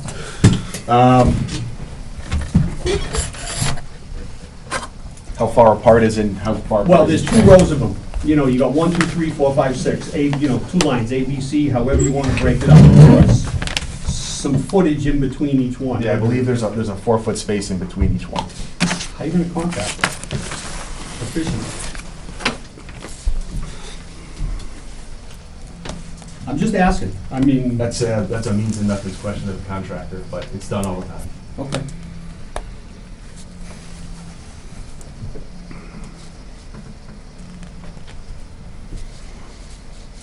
Any other comments? I just have one. What we've done tonight and a couple other nights, I think this is the most in-depth one. I think had this came in front of this board, maybe not to this detail, 3, 4, 5 months ago, this police station didn't just start last week. A lot of this that goes back and forth, which costs someone money, I'm assuming the town, which means the majority of this room is paying for it. I truly feel had this came in months ago, a lot of this back and forth, which is very important, could have been cleared up ahead of time, because I know the town is eager to put a shovel in the ground. I don't blame them. They want to beat the winter, because it's not too far off. I just think it's a little disappointing that it's basically the 11th hour this is coming in. And now, for lack of a better term, the 5 of us sit up here like bad guys when the town's ready to put a shovel in the ground. So I encourage everyone here, if you ever have a job, come in front of us. I know with conservation, but we'll try to point people in the right direction. Had this been done 4, 5, 6 months ago, I think a lot of this headache would have been done, and I don't truly believe it would have cost the town more money to keep redoing these plans, because I know what plans cost to redo, and I can only imagine this is larger because it's a larger scale. Just to be clear, that you haven't charged the town any additional money for it, Whether money or not, time is money at this point, I feel. And I'm sure the majority of the people in support of this police station want the shovel in the ground tomorrow, and now we're going back and forth on this. So it's just my little issue on that personally. Venting, but why delay things if we could have done this a few months ago? I have that same comment that, people should come to conservation first and see what they are able to do, what the parameters are before you go ahead and get too deep into the design. The other thing here on the silt fence, that you don't have 100% biodegradable on here, and that's one of the pet peeves that we have, is people think they're getting 100% biodegradable and they have the plastic mesh on it. So could you please emphasize on the thing, 100% biodegradable? And personally, I like the mulch-filled ones better than straw, but anyway, 100% biodegradable. I've got the note. I have a comment or two when you're ready. You're up. Tell me when you're ready, Art, you're writing. Go ahead. Regarding the removal of the problem culvert. Okay, it reads, well, first of all, I'd like to see a temporary limited disturbance around it that gives enough room for equipment to work. So you'll have a permanent limited disturbance running up and down, right? Yeah, that'll be permanent limited disturbance, but you're gonna need a temporary not that one. Oh, for the daylight, the stream culvert. And that's not even shown on that plan. It's right there. Right there, okay. So show a half circle or whatever it may be, rectangle, temporary limited disturbance that allows you to go in there, and a note saying that it's temporary for purposes of removal of the culvert only. Right. And I also see the note reads that there's a stream bed restoration protocol. I don't remember seeing that. Did you write that? I did write that. And I don't know.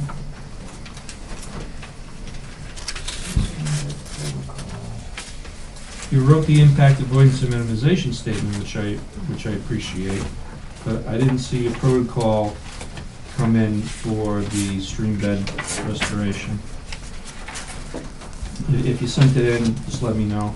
I mean, I have the email with the protocol that I sent to the engineer. I thought they put it on the plan, but Well, so put it on the plan to send in a written narrative so I can review it. will do.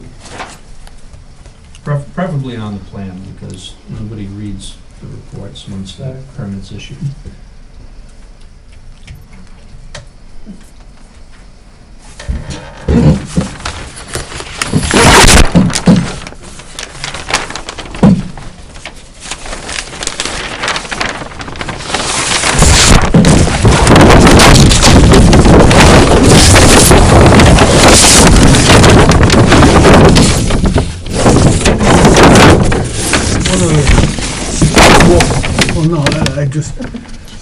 I read someplace that there was a question raised last time as to what the lighting was going to be and so forth. And I thought I read someplace where, what is the lighting gonna be? Let me rephrase that. On the project now. The site lighting? Yes. It's mostly pole mounted. It's all LED. We have a 0-degree cutoff for the whole site, so it's all dark sky compliant with exception of 3-foot candle minimum at the curb cuts as a request of the planning board. Is engineer Gagnon, Oh, this is the photometric plan. If you'd like to see that. No, just, This night,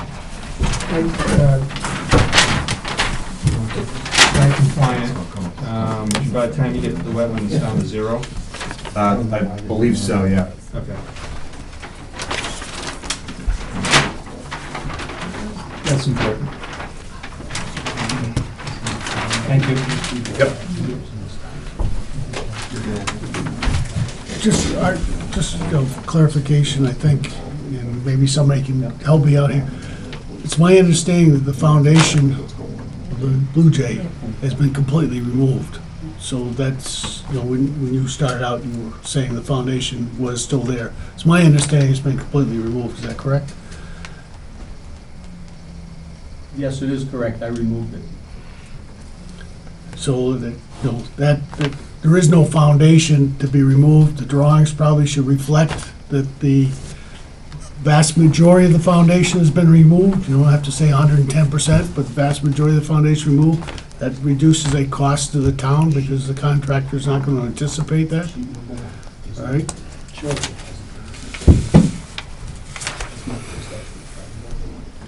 And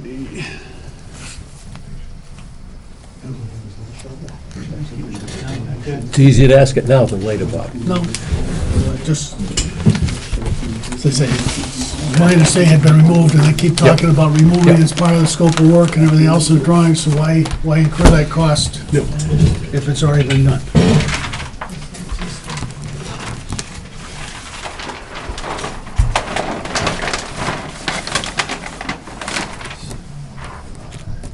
So the notes say the existing building has been demolished, the extent of the demolition of building, utilities, well, septic, any other site appurtenances is not known, that's what it currently says, so. I'll ask that for that to be clarified.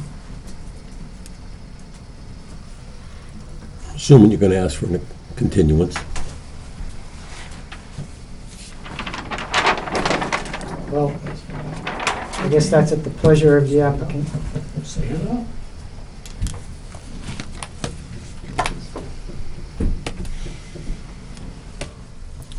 If you're asking us to close the hearing and vote on it tonight, it's not gonna be pretty.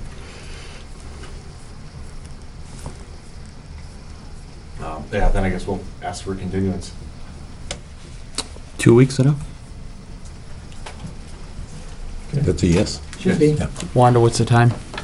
It would be 8:05. Make a motion to continue to Wednesday, September 20th at 8:05. Second. All in favor? Aye. Thank you. Thank you. Thank you. Have a good night.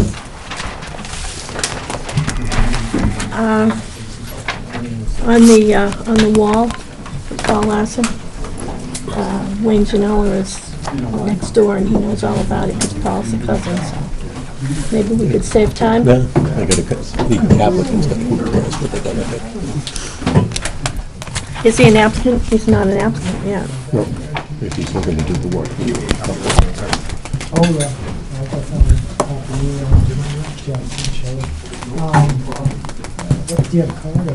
I'm pretty sure I do.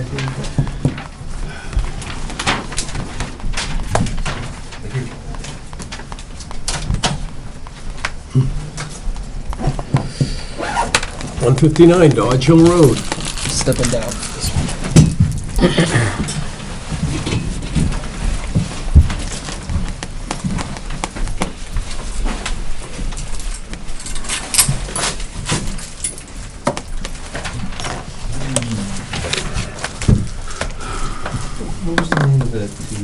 Make a motion to waive, please.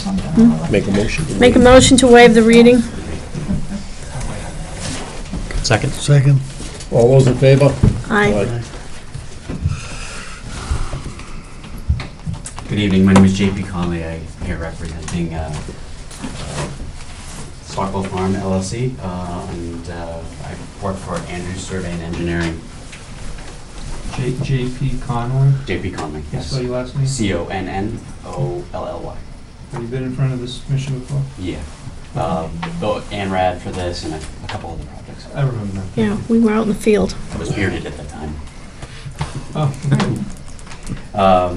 So Travis unfortunately couldn't be here tonight, so he asked if I could take care of this. We've addressed all the items in the letter penned by Brandon, and I'd like to walk you guys through what we did to address those comments. No drawing. So the first one is changing the erosion sediment control detail to include a 12-inch 100% biodegradable bottle, and the detail on the first sheet. It made me happy. Thank you. Okay. So there's a 12-inch 100% biodegradable bottle. The limit of disturbance has been extended all the way to the property line, the northerly property line. Although this plan is a septic plan, we've included a separate plan to show the whole site, and the limit of disturbance line is extended all the way up to the north. Now, with regards to the signs, I'm gonna get back to that at the end. It will be a little bit more, well, actually, I'll show those here. So this is the sign detail that we're showing, or we're wanting to use. We're using 2 3/8 inch outer diameter galvanized pipe. And the flag locations are in green, or the signage locations are shown in green dots here to help clarify it. With regards to these flags through here, those are the signs. Excuse me, the signs. This is the Woodland Limited. So this is the limited disturbance, no disturbance beyond this point per Sutton Conservation Commission application, number 3030846. No, should be 0848. 0848. It says 6, I apologize. So the one I have says 8. That's what we have too. Yeah, okay. Go ahead. So this area is meadow, not to be disturbed, but maintained as wet meadow, and they can mow it, I think is the intention there. These flag signs in this area are to signify the maximum spacing, or excuse me, to signify the maximum disturbance. So this is the limit of work. There's a little pop out there as well. That's temporary for the slurry well. Let's see, moving forward. So we have the wet meadow to be maintained as wet meadow only. And then between the wood line and the limit of disturbance, there'll be another row of signs which read no disturbance beyond this point. And then, so there's an additional double row of erosion and sediment control barrier around the slurry pit, which is also shown a little bit bigger scale here. And then the roof water, we're proposing to use 2 Cultec units, one here, and that design has also been shown in detail on this sheet. If there are any questions, I'm more than happy to answer them this time. I got a question, and it's as much directed at Brandon as anybody else. Yo, buddy. All right, I'm a little confused, all right?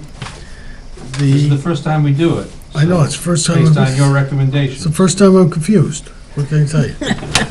In your life. You're allowed one time a year. All right, now on this particular drawing that Yes. we've got,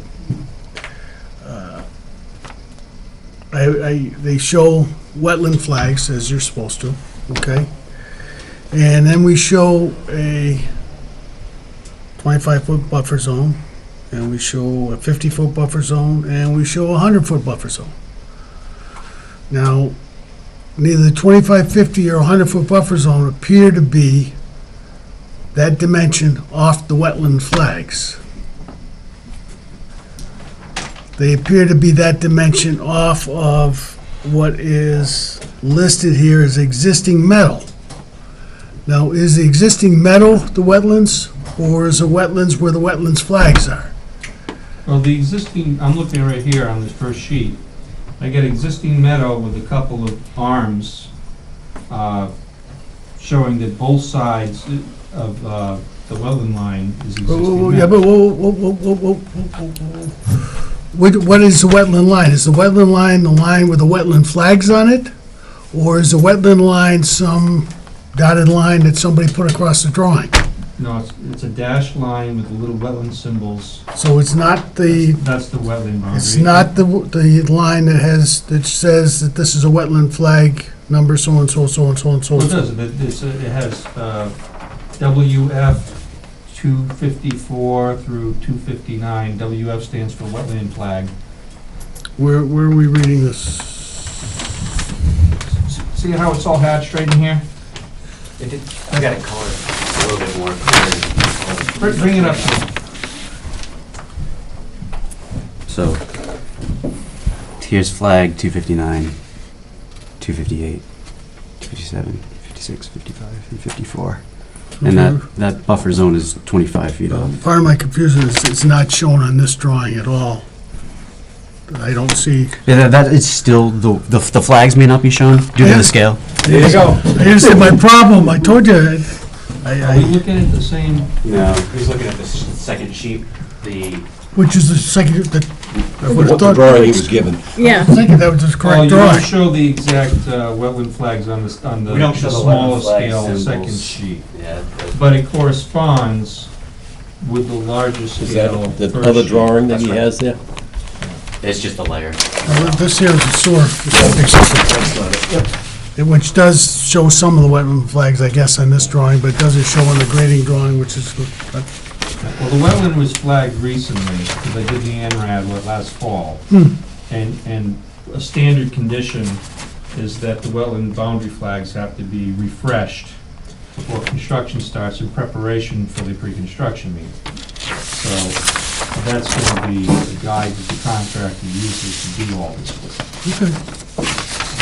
But here's my question, I didn't see the flags before On the second sheet. on the second sheet, We didn't which is have the it. only one I was looking at. I I wasn't can looking- understand how that make you feel uneasy. We also have an ANRAD for this, which is also valid, so that gives us a little extra strength to. Well, again, it's just nice to have it all on one drawing, so there's no confusion later on, and somebody says that, Right. I'd like to ask you to add those flags, if you would, to that site drawing at some point. I'm not gonna hold the thing up, but it should We be can added. definitely do that. I mean, it's literally just Double layer. pushing a button and a dial of one. I didn't see a big issue with it, but I can understand. The discussion Bob and I were having about the furthest out set of flags that showed where the mowing was. What was? Where the limit that you could mow in between the Mow two. to the edge of the wood line? And the concern is that they're gonna get knocked down by the gentle operator on the tractor with the brush hog on the back of it.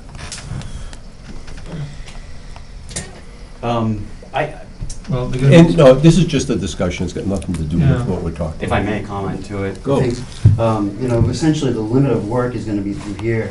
There won't be any brushing or grubbing of this area, because it's already, that tree line is where it is. Yep. I I thought we'd asked for something along where the wetland was gonna be mowed. Yeah, that- You were gonna be able to maintain the wet meadow, right? Yeah. Right. That was how And it we was have said, that. maintain the wet So, meadow, yeah. so at the permanent limit disturbance, there's gonna be signs that say, it was gonna read, to be maintained as wet meadow only, per Sutton Conservation, et cetera, et cetera. And then at the wood line, it's gonna read, no disturbance beyond this point. And they have a detail on the second sheet regarding the conservation site, and it's based on the specs that I gave you.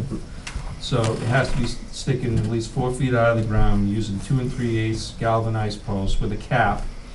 It has to be set with concrete. so it can't be easily pulled up. We've had that issue. And the sign's usually drilled in with stainless steel, whatever screws, I forget. So, And to that effect, the notes basically on the detail, I think, cover the majority of that. So we have the 2 3/8 OD galvanized post cemented with cap. The discussion we were having was, would it make as much sense to have that a marker at the ground level? It would probably never be moved. And this is purely a discussion, nothing's gonna change. a theoretical discussion. Theoretical. And also, it's my property, I wouldn't want those posts there. You don't want the post? I wouldn't want them, I just wouldn't want them. But I can recognize that, yeah, you need something to So to let's say, let's say you had some kind of, concrete or granite post low to the ground. well, if you're putting concrete in there already, But who's gonna see it, and how is it gonna be a visual marker for you? and It wouldn't be, because you get on the road anymore, you're just gonna go, Yeah, and then it's gonna get lost because it's gonna get covered by duff and whatnot, and then you're gonna have to have a land surveyor come and relocate it, which I don't think does anybody any good. There are other options for a visual barrier. You could do some kind of split rail fencing, but that's something the commission hasn't really wanted to push. You could put, I know the commission has allowed boulders at the limit, but that's usually only used when someone's already doing excavation work. There's gonna be no excavation. You'd have to truck them in, which makes no sense in this case. If I may make a point, name and Bill address, Wentz, 154 Dodge Hill Road, there is a plentiful amount of rock on the property. Eventually will be sold as a house lot, they will find more rock. So if it would make more sense to move some of those big rocks, I agree, personally cutting, I'd rather go around a big rock than a post. Well, then you gotta get them in there. Well, the post, one set of posts is gonna be the edge of the permanent lawn. So that's fine. That's fine. The other red one's gonna be at the edge of the wood line, so. the wood line, I don't think is an issue to anybody, but the ones out by the permanent lawn, If you do hit that with a brush hog, that could be a projectile, is what you're saying. it's Or wreck- difficult wreck to the mower. maintain, I can see that it's gonna go away. If they're every 50 feet or at an angle point, which, and I'm looking here, it doesn't look like they're that much further apart than 50 feet. How hard is it to go around a post It's painful. every 50 feet, right at the edge of the lawn? It's more, they're gonna get knocked down. I suppose the concrete would still be in the ground, although after I knock it down, I pick it up and throw it into the wetland, probably. You got something better? The monuments good at the ground level would never go away. Yes, they get covered over, I How are just, they gonna get covered over? because you mow and then the stuff goes, I just uncovered my walkway, It's the same way concrete bounds at yeah, And just, subdivisions. I think it should be the end They of the get lost, discussion, they get just to buried talk. over time. yeah. You need some kind of visual marker. The signs, I guess, is what kind of organically evolved as the preferred method of signage or demarcation of a limited disturbance. Other methods have been used, but it seems like the signage has been the preferred method of this Conservation Commission. And I don't know of anything better, except maybe split rail fencing or boulders, but that sounds like it's also a pain in the butt. That'd be even more of a pain in the butt to mow and brush hog around. Yes, sir. To Brandon's point, I think the essentially a compromise there could be that these signs, which demarcate the limited disturbance, could be utilized with boulders, basically to, not disrupt beyond that point. And then these, I think, would require some sort of above ground, visual marker. Putting a bound at the ground or, a couple inches up above ground is probably gonna be problematic. And then anybody mowing that is gonna look for some sort of physical feature. If they can't see it, I don't think they're gonna look for it. They're just gonna go right over it, and if it's exposed 2 to 3 inches, you're probably not even gonna touch it. And they wouldn't wonder why the grass didn't grow around there in the summer.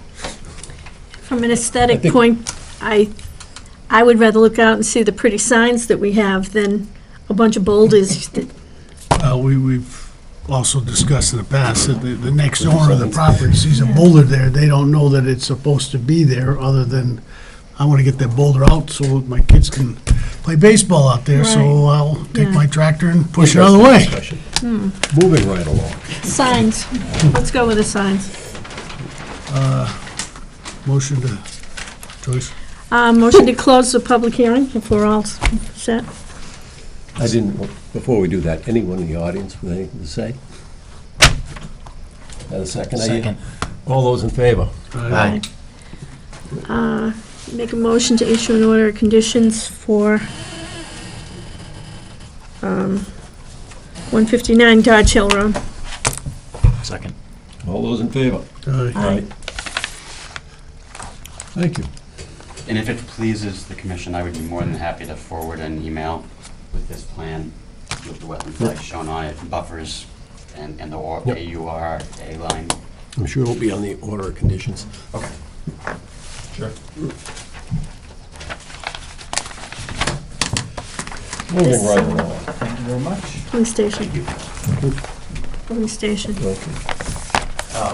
Can I ask about agenda item that doesn't Wanda? appear to be on the agenda?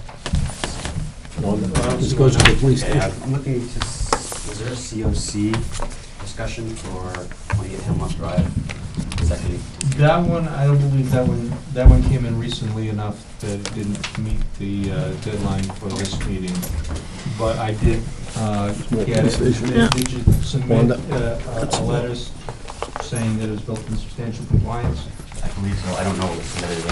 I was just told that. I might have the folder here. You know what I recommend? I think you sent it to Right Wanda. here. But anything that you submit. That folder's right here that he's talking Send about. me personally a PDF of everything. You want that now? Yeah, look. And it needs to be site visited by someone. Request as Oh, well. that'll do it. Thank you. Did you do an as-built for for Board of Health? No, if you did that for the Board of Health, you might as well give us a copy. Thank you. Thank you very much. You're welcome. That'll be ready for the next meeting, Okay, thank you. one way or another. Have a good night. You too. Okay, so do you want to sign for 159? That's the order. Sign that. Fine. 28R Central Turnpike. David Dudley. That's you. Come on down.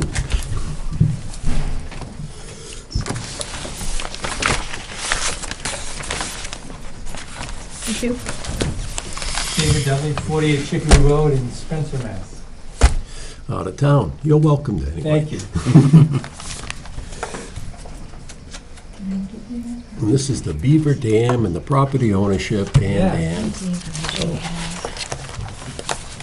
Oh, this is that one, yeah. I don't really know why I'm here.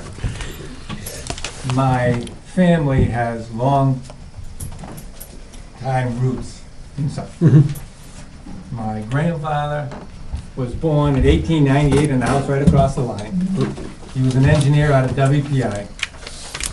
My father was born in the Nichols house in 1927. He's also an engineer. I've been going to this property since I was a baby. I'm 63 years old. That dam, the ownership of that dam has never been in question. It's never been in my family. My grandfather, the old Yankee he was, if that was ours, I guarantee you, we'd own it.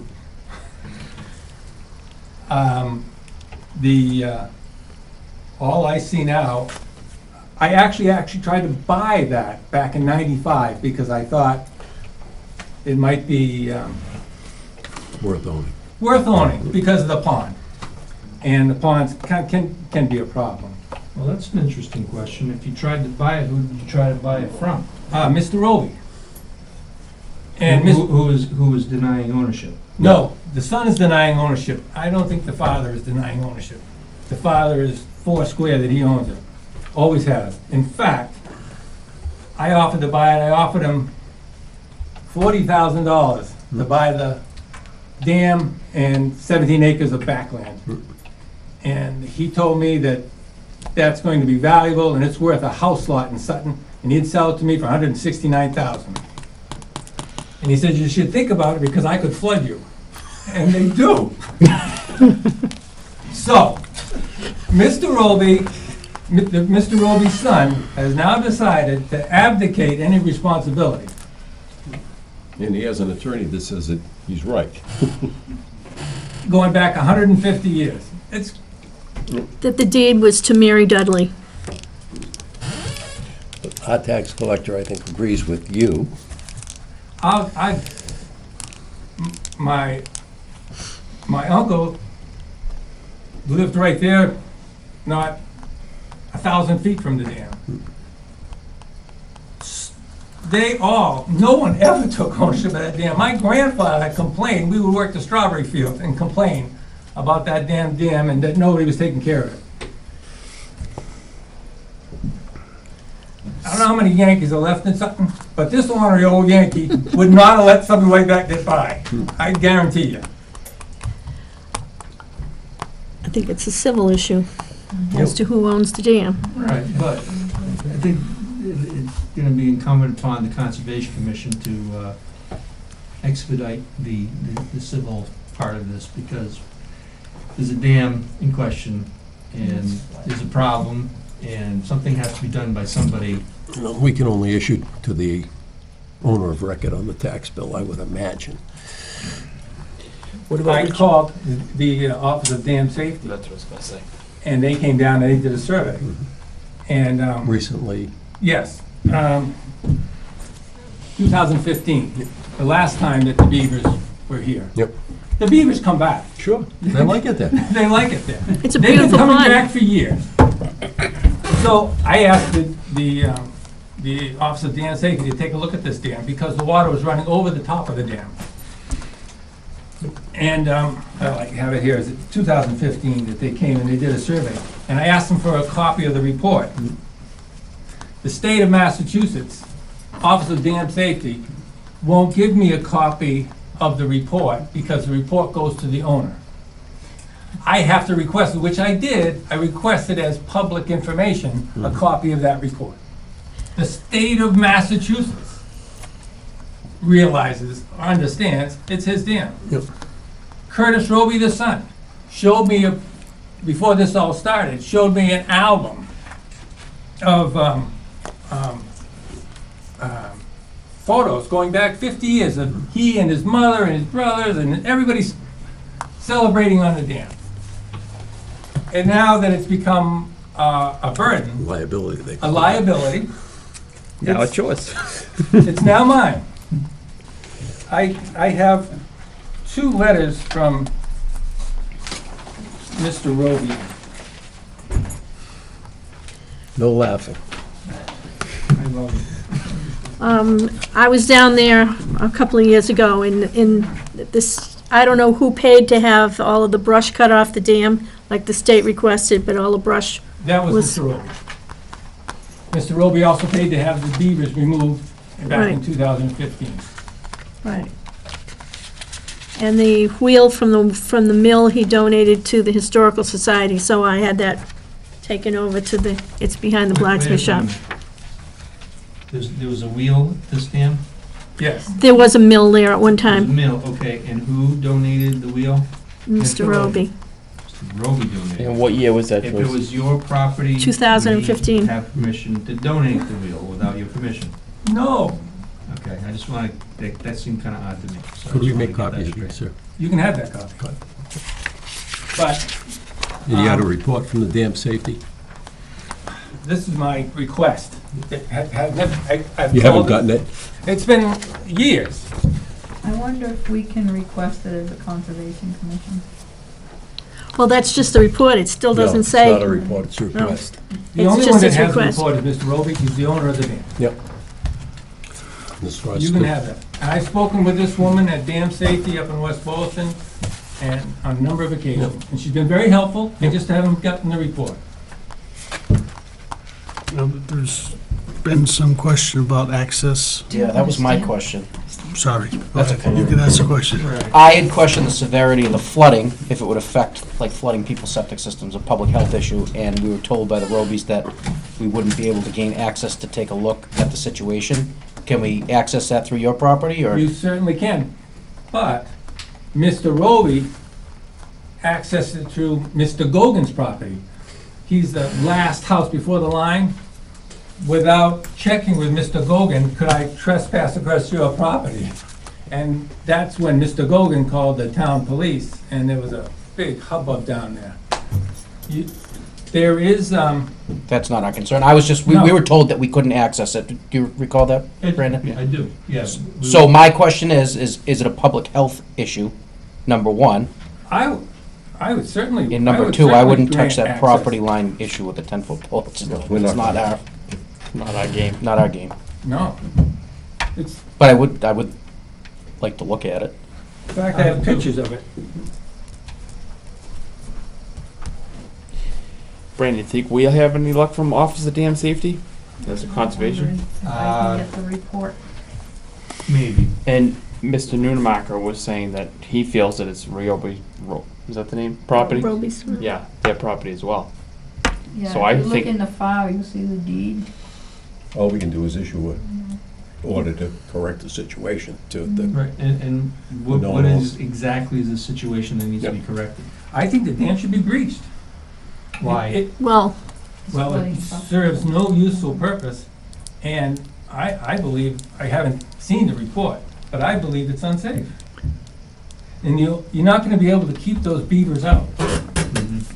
It's so we'll make another one. it's a low-impact dam, so I don't think that's an issue of it being safe or not. It's just an issue of the beavers will be back anyway, but I think, Maintenance plan for the, yeah, and to go through the Office of Dam Safety to breach it would be, That's the spillway. Okay. It's up, they've got it about 8 feet above the spillway in mud, and I know they're great engineers, but it's mud and sticks. Right. I calculated, it holds water back. there's 40 million gallons of water behind that stick, those sticks in mud. And it may not be a high impact unless you live downstream. Still a lot of water. the beavers have made it a higher impact. Yes. Nice. It's- Can I see that? it Is that was- recent? Or is that from Yes. two? Oh, that's, so it's, This is right now. Second In fact, with this rain, it's worse. Right. And it was, Crazy what those things it do. was a Yeah, that's pretty. 2 or impressive. 3 acre pond. It's now a 7 acre pond. It's also You flooding got a a lot scoop out in of there? properties along Central Turnpike. That's where the issues are. Well, whatchamacallit, Here you go, sir. the beaver trapper Yep. actually took Malcolm Spiker. yes, took Base. a canoe in there and dismantled each of the Cuts. huts or whatever. The lodges. Lodges, Yeah. sorry, more precise. But Well, you could also do something similar to they did over at Putnam Hill Road, and they put in what's called the beaver deceiver. So they breached the middle of the dam, they put a pipe in, so you can regulate the elevation of the water.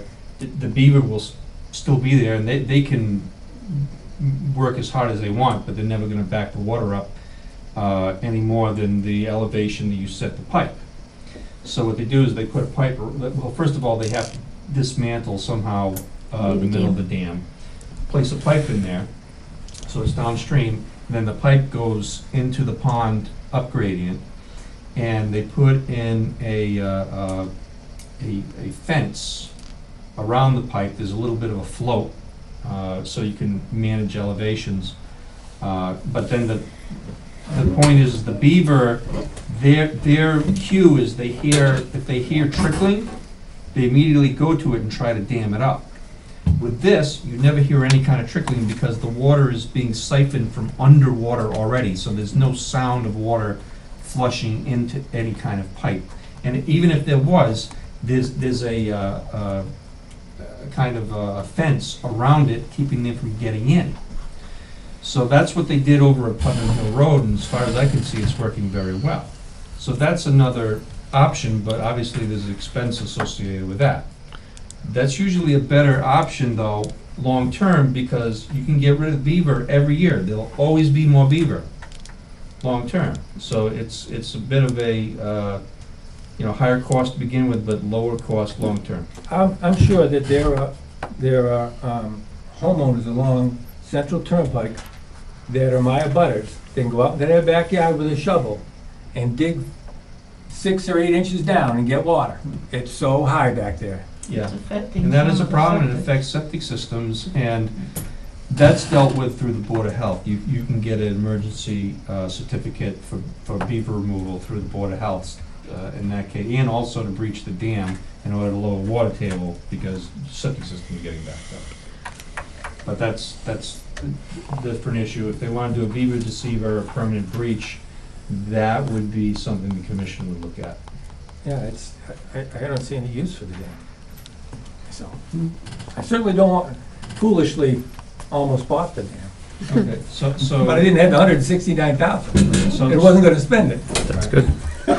So put it on record, because it's all being recorded, you give permission for the Conservation Commission to access the dam, to look at the dam through your property. Yes, I do. Is there any time of the day or whenever that is preferable? Do you want to be there? Can the commission go at their pleasure, or what? They can go at their pleasure. Okay. The last time I walked my property, when I came out, I walk it once or twice a year. I had it surveyed and I walk it twice a year. And some of the newer homeowners don't know me. And when I came out of the woods, the Sutton police were at my truck trying to figure out what I was doing. Oh, welcome to my world. Because I'm out doing field work on people's properties all the time, and I park on the side of the road. I have police show up more the times than I would like. Yes. Yeah. Who are Yes. you? What are you doing? Yes. You're suspicious looking though. I know, I'm wearing with that orange vest. And those Rhode Island plates. Yeah, dead giveaway. And the dogs. All right. Yeah. Thank you for coming in, sir. Thank you very much.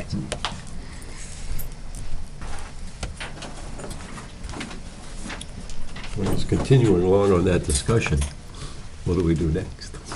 Issue an enforcement order, I guess. Yeah, I suppose that's the way to get the pending civil suit moving. Yep. Issue an enforcement order to Mr. Roby and see what happens with And them. the enforcement order would be to remove the beaver dam?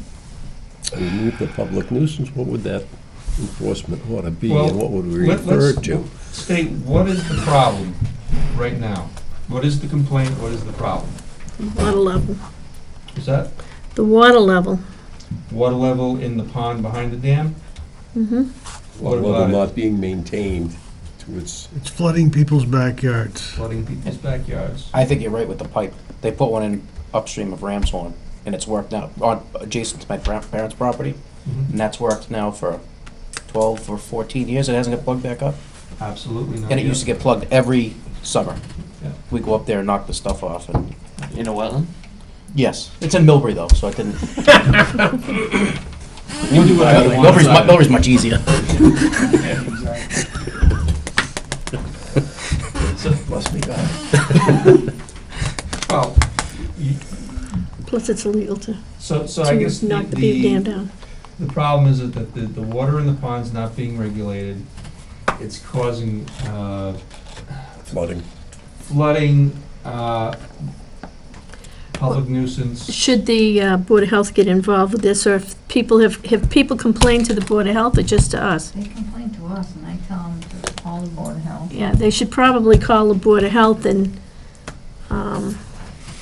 Can we do it like Because a it's gonna routing slip to disturb Board of their- Health? It's gonna disturb their septic systems anyway.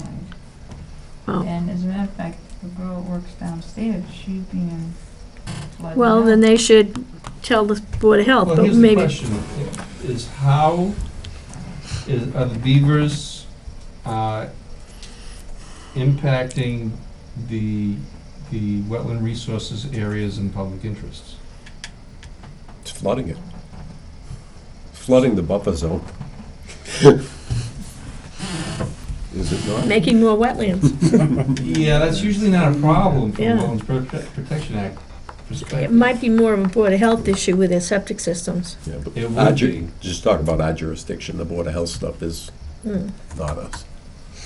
True, but, I mean, beaver, that's why the beaver is dealt with more on the Board of Health level, is Yes, it's because not really. because they're really not impacting negatively the function of the public interest under the Wetlands Protection Act. Because beavers being the considered part of nature, so therefore whatever they do is okay. But if you were to put up a dam, you'd be in jail by now. I deserve to be though. So why don't we send a note, a routing for, or whatever, to Board of Health, so the issue goes on to them as well as us, so we're all on the I same agree. team? I agree, I 'cause think we but- need a meeting to do that. If it's not our jurisdiction. Yeah. Well, well, the question is, how is there an impact to one of the wetland resource areas and therefore the public interest? I told you, but you laughed at me. You'd have to look at it first, wouldn't you? no. Well, you know what, that's right, Andy, you should have to look at it first and Make see a it. decision on that if it's not. Yeah, so I do recommend going there, but it also would be a good idea to send a letter to the Board of Health. Or have the people that are being impacted call the Board of Health. I agree, but we're the first ones to say that we want other parties in the town hall to send us notice. So in this case, I think we should send a notice to Board of Health, so we're all on the same page. Okay. However, Send them a notice. does that mean we're just kicking the can down the street, or are we gonna issue Has to be a meeting. We're gonna, Well, what would the we- enforcement order be for? We flooding, can't, flooding of land? that's not our, you know, Right, because it's beaver, it's considered not a a- natural occurrence. so it's Not in my not, backyard, it's not. well, yeah, They it wouldn't live. is. Then it becomes, that's the Board of Health. It should- Why? Even if I don't have, if my septic is tied into the street and my backyard's being flooded by the beaver, I got an issue with that. Right, and that issue goes to the Board of Health. Yes. So is it impacting bordering vegetated wetland? Is it impacting bank of stream? Yes, Yes, yes, and yes. all those. Yeah, but is it Negatively. destroying any of those? We It's don't really- know. What it's doing is it's making it larger, which is generally not a There's work problem. occurring. So we'll have the beaver come in? But the beaver, that's the thing about They're beavers, gonna they be don't foolish, I count. mean. They're considered, it's considered a Right. natural occurrence, act of God, whatever you want to call it. My only problem is that we've had all these people in, this whole thing's been going on for a month now, and we're kicking the whole can down the street and hoping that sewer department or health department picks it up. And Well, no, I we can just inform them. You can still issue an enforcement order and see if the Robies want to fight it. However, Why didn't we tell the people when they originally told us that they had a problem behind the house, why didn't we say, hey, it's not our problem, go see somebody else, goodbye, thank you. We never saw anybody that came in and complained. The complaint got here somehow, It's because she works downstairs. got Well, here did somehow.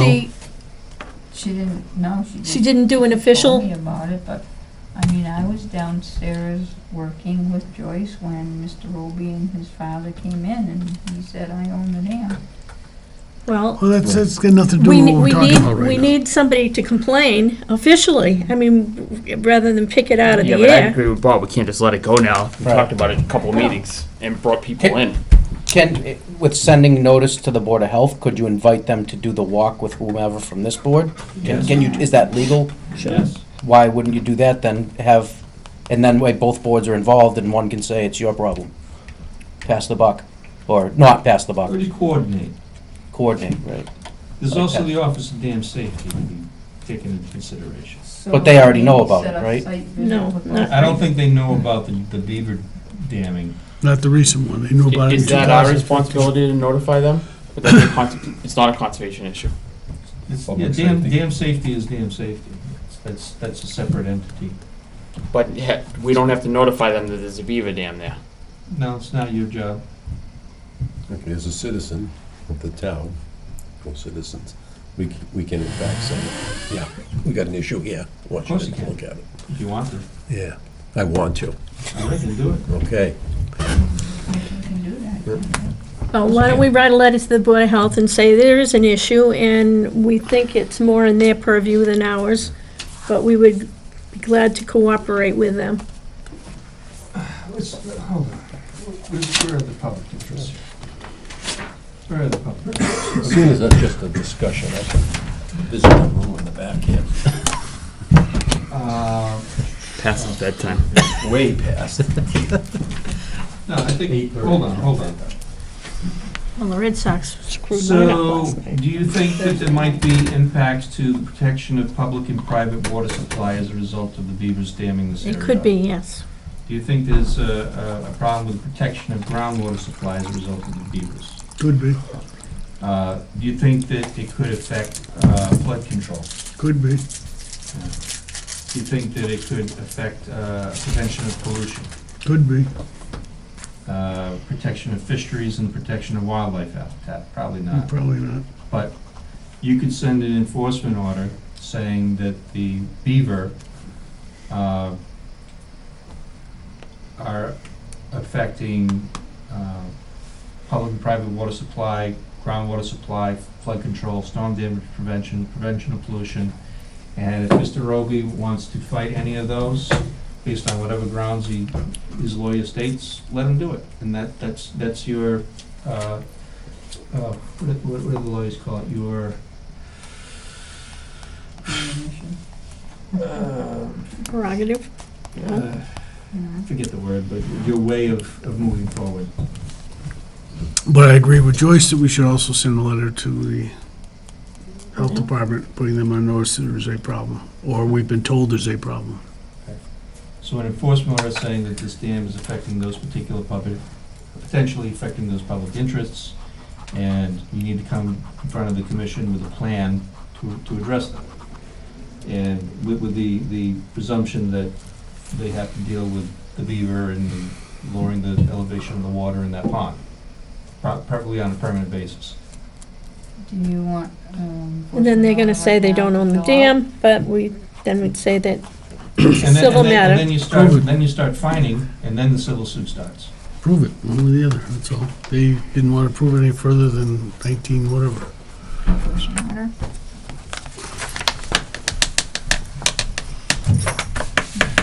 We just figured it out while you were gone. Good. What I missed? Oh, sorry, Dan. Issue a enforcement order based on the public interest that I just cited. Yep. And if the Robies want to contest it, they can contest it, but at least it provides a way forward. And we also sent a letter to Board of Health, so they're on the same page. You're supposed to sign this blank page. So supposed to are you fill it out. copying Fill it out. So, yeah, because I can, if you can sign the page, I can type up the rest of it, or you can just do it handwritten. And if the Robies don't act, then you can start fining, and that, I'm sure, will expedite the civil suit Yep. on ownership. So do you want them, if, the next What were meeting the- looks pretty full. What were the issues? If you might, The- my memory the isn't that good, public- it was a minute The ago. public interests that are potentially impacted through the issue of the beavers raising the Flooding. water level are protection of public and private water supply, protection of groundwater supply, Public water supply? protection of groundwater supply,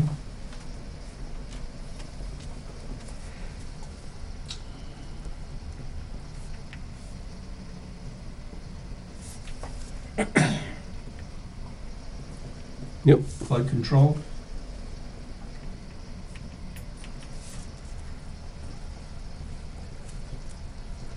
storm damage prevention,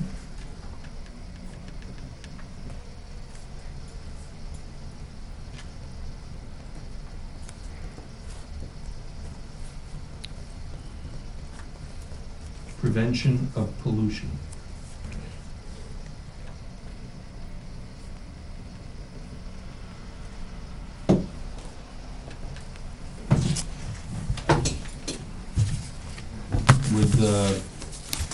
And then there's a section in the enforcement order for the particular remedy that is required.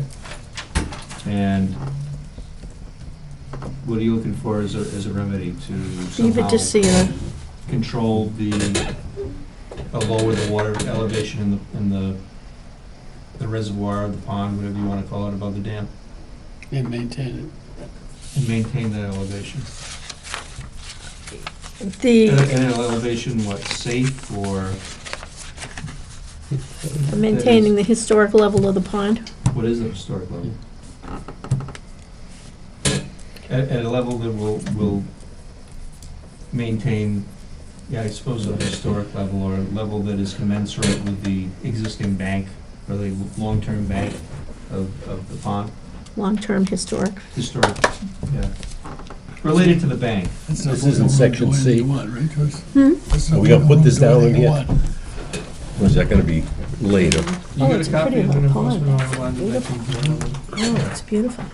Actually, Bob Rogers owned some land back there, because the day I was down there again, seeing where the mill thing was, we walked through his. Yes, see, you check a restoration plan, which is the third box. Yep. For the following, About the land from Helen, I think. which would be lowering of the, what do you want to call it, pond, reservoir, what do you want to call it? Pond, Water level? water level of the pond. Water level, That's all. yeah. Long-term? 2, To maintain No. the lowering the water level to, The historic level. historic level commensurate with the bank of the pond. Just, I guess, historic bank level, right, something like that.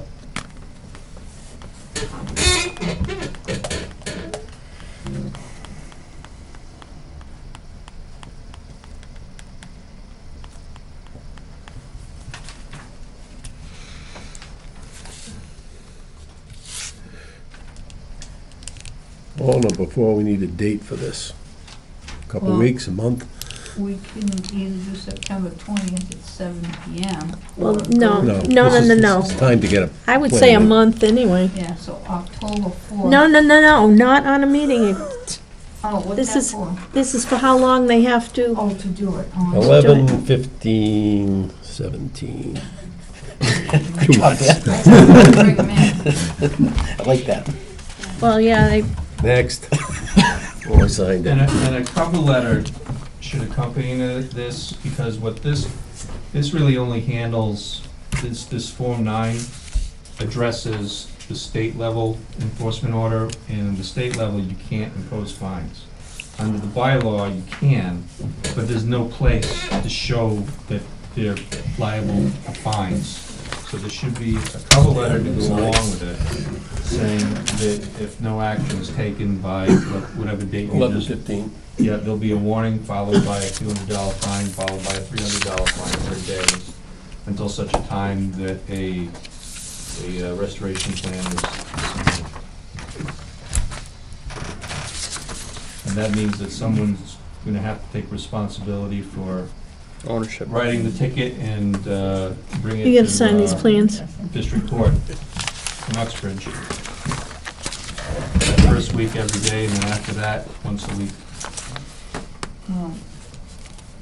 There's an issue with that, too. Why? We- To be official, they have to be sent to district court. Right, But they- the building department. Yes, we gotta get So we some, need to have our own tickets made up. to do that. Can that be done in the next month? We can I was- use the others. It started. I was gonna look into going down to Millbury to have them printed 2 years ago, but we never did. You want me to do that? Do that, If 'cause you we would. are running out of the other ones. That's what we use for our ticket books, our receipt books, is IBA in Millbury. That's They're where- quick. Yeah. Then do it. Get your own. in a matter It's of time. days. Okay, I'll come up next week and we'll, All right. And still send the letter to the sewer health department. Yes. Mr. Janella. he's just being Have you something entertained. to add to this meeting? You're waiting for us to close so that you can give us your opinion? I'm ready to go home. Actually, we did have a thing about Paul with the wall, but Well, what? Your neighbor wants to rebuild a wall. We don't know what he wants to do, so we can't really give him any guidance. Where is that? Paul, Larson? Oh, Paul Lawson, yeah. Yeah, he wants to fix the wall. St. Paul Larson from Millbury? no, No, he was in my class in high school, actually. everybody was. Yes. We did have a big class. I would like to thank Mr. Janella. Twice this summer, he's picked out possible algae blooms in the lake. And we always have children at our house, and public health issue again. Thank you. Look at that. Appreciate it. Yeah. See, it's good you stayed. He paddleboards. He does it on the paddleboard all the way around that lake. It's crazy. Good job. I got on the paddleboard once. I don't know how you do it. Keeping the quality good. It's good. Swimming pool good for the town. That's what it is. It's excellent. Protecting your investment. Are we done? Keep all the ponds, no, we're not. Letters resent too, I'd like to get some of those off this thing. Yeah. Yeah, the update was for 289 Putnam Hill Road, that's through Brandon, who asked me to put that on I there. forwarded the email excerpts that I've had with Scott Okay. Morrison. You should have all seen those. The bottom line is that Mr. Morrison is on it, and he is going to start rectifying the issues. I don't think that he didn't say that I was wrong, so that he's working on it to get things straightened out. I gave him some advice on how it should be done. So, 289 is being dealt with. Any questions on that? Nope. Next, 192 Putnam Hill Road, which is Banshog Porter Road. Thank you, Banshog Road, Porter Stevens. The last thing he had to do is he had to clean out the leaves material in his little, what you call it, the plunge pool. I went by today, and it looks great.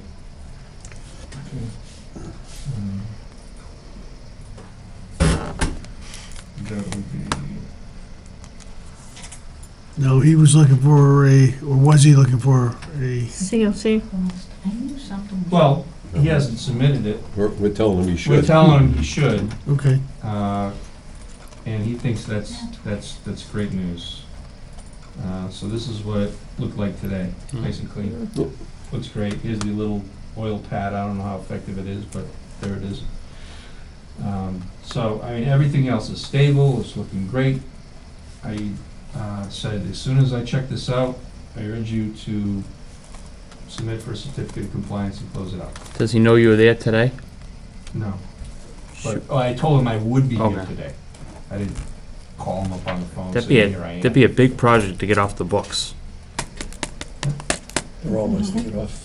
So I've just No, I kept them agree. on there so that we know what's going on.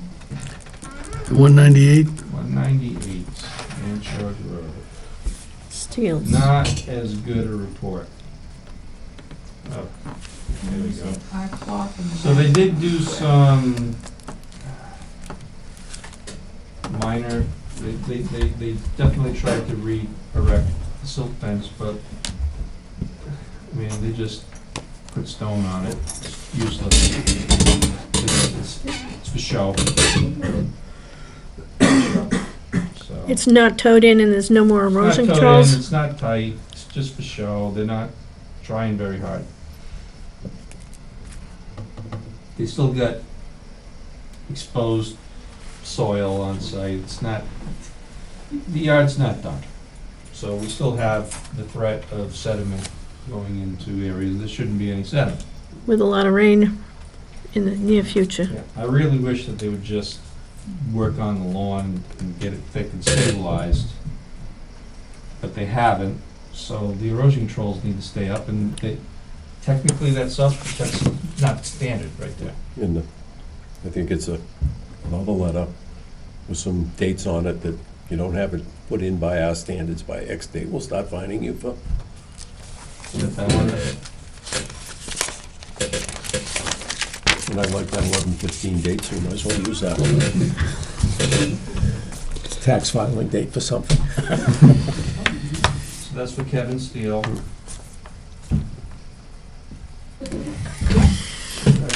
ESCs for properly by 11/15? Yep.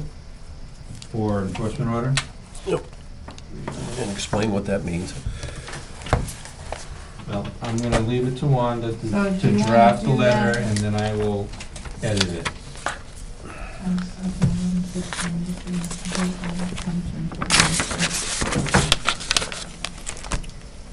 Okay, so that's the one.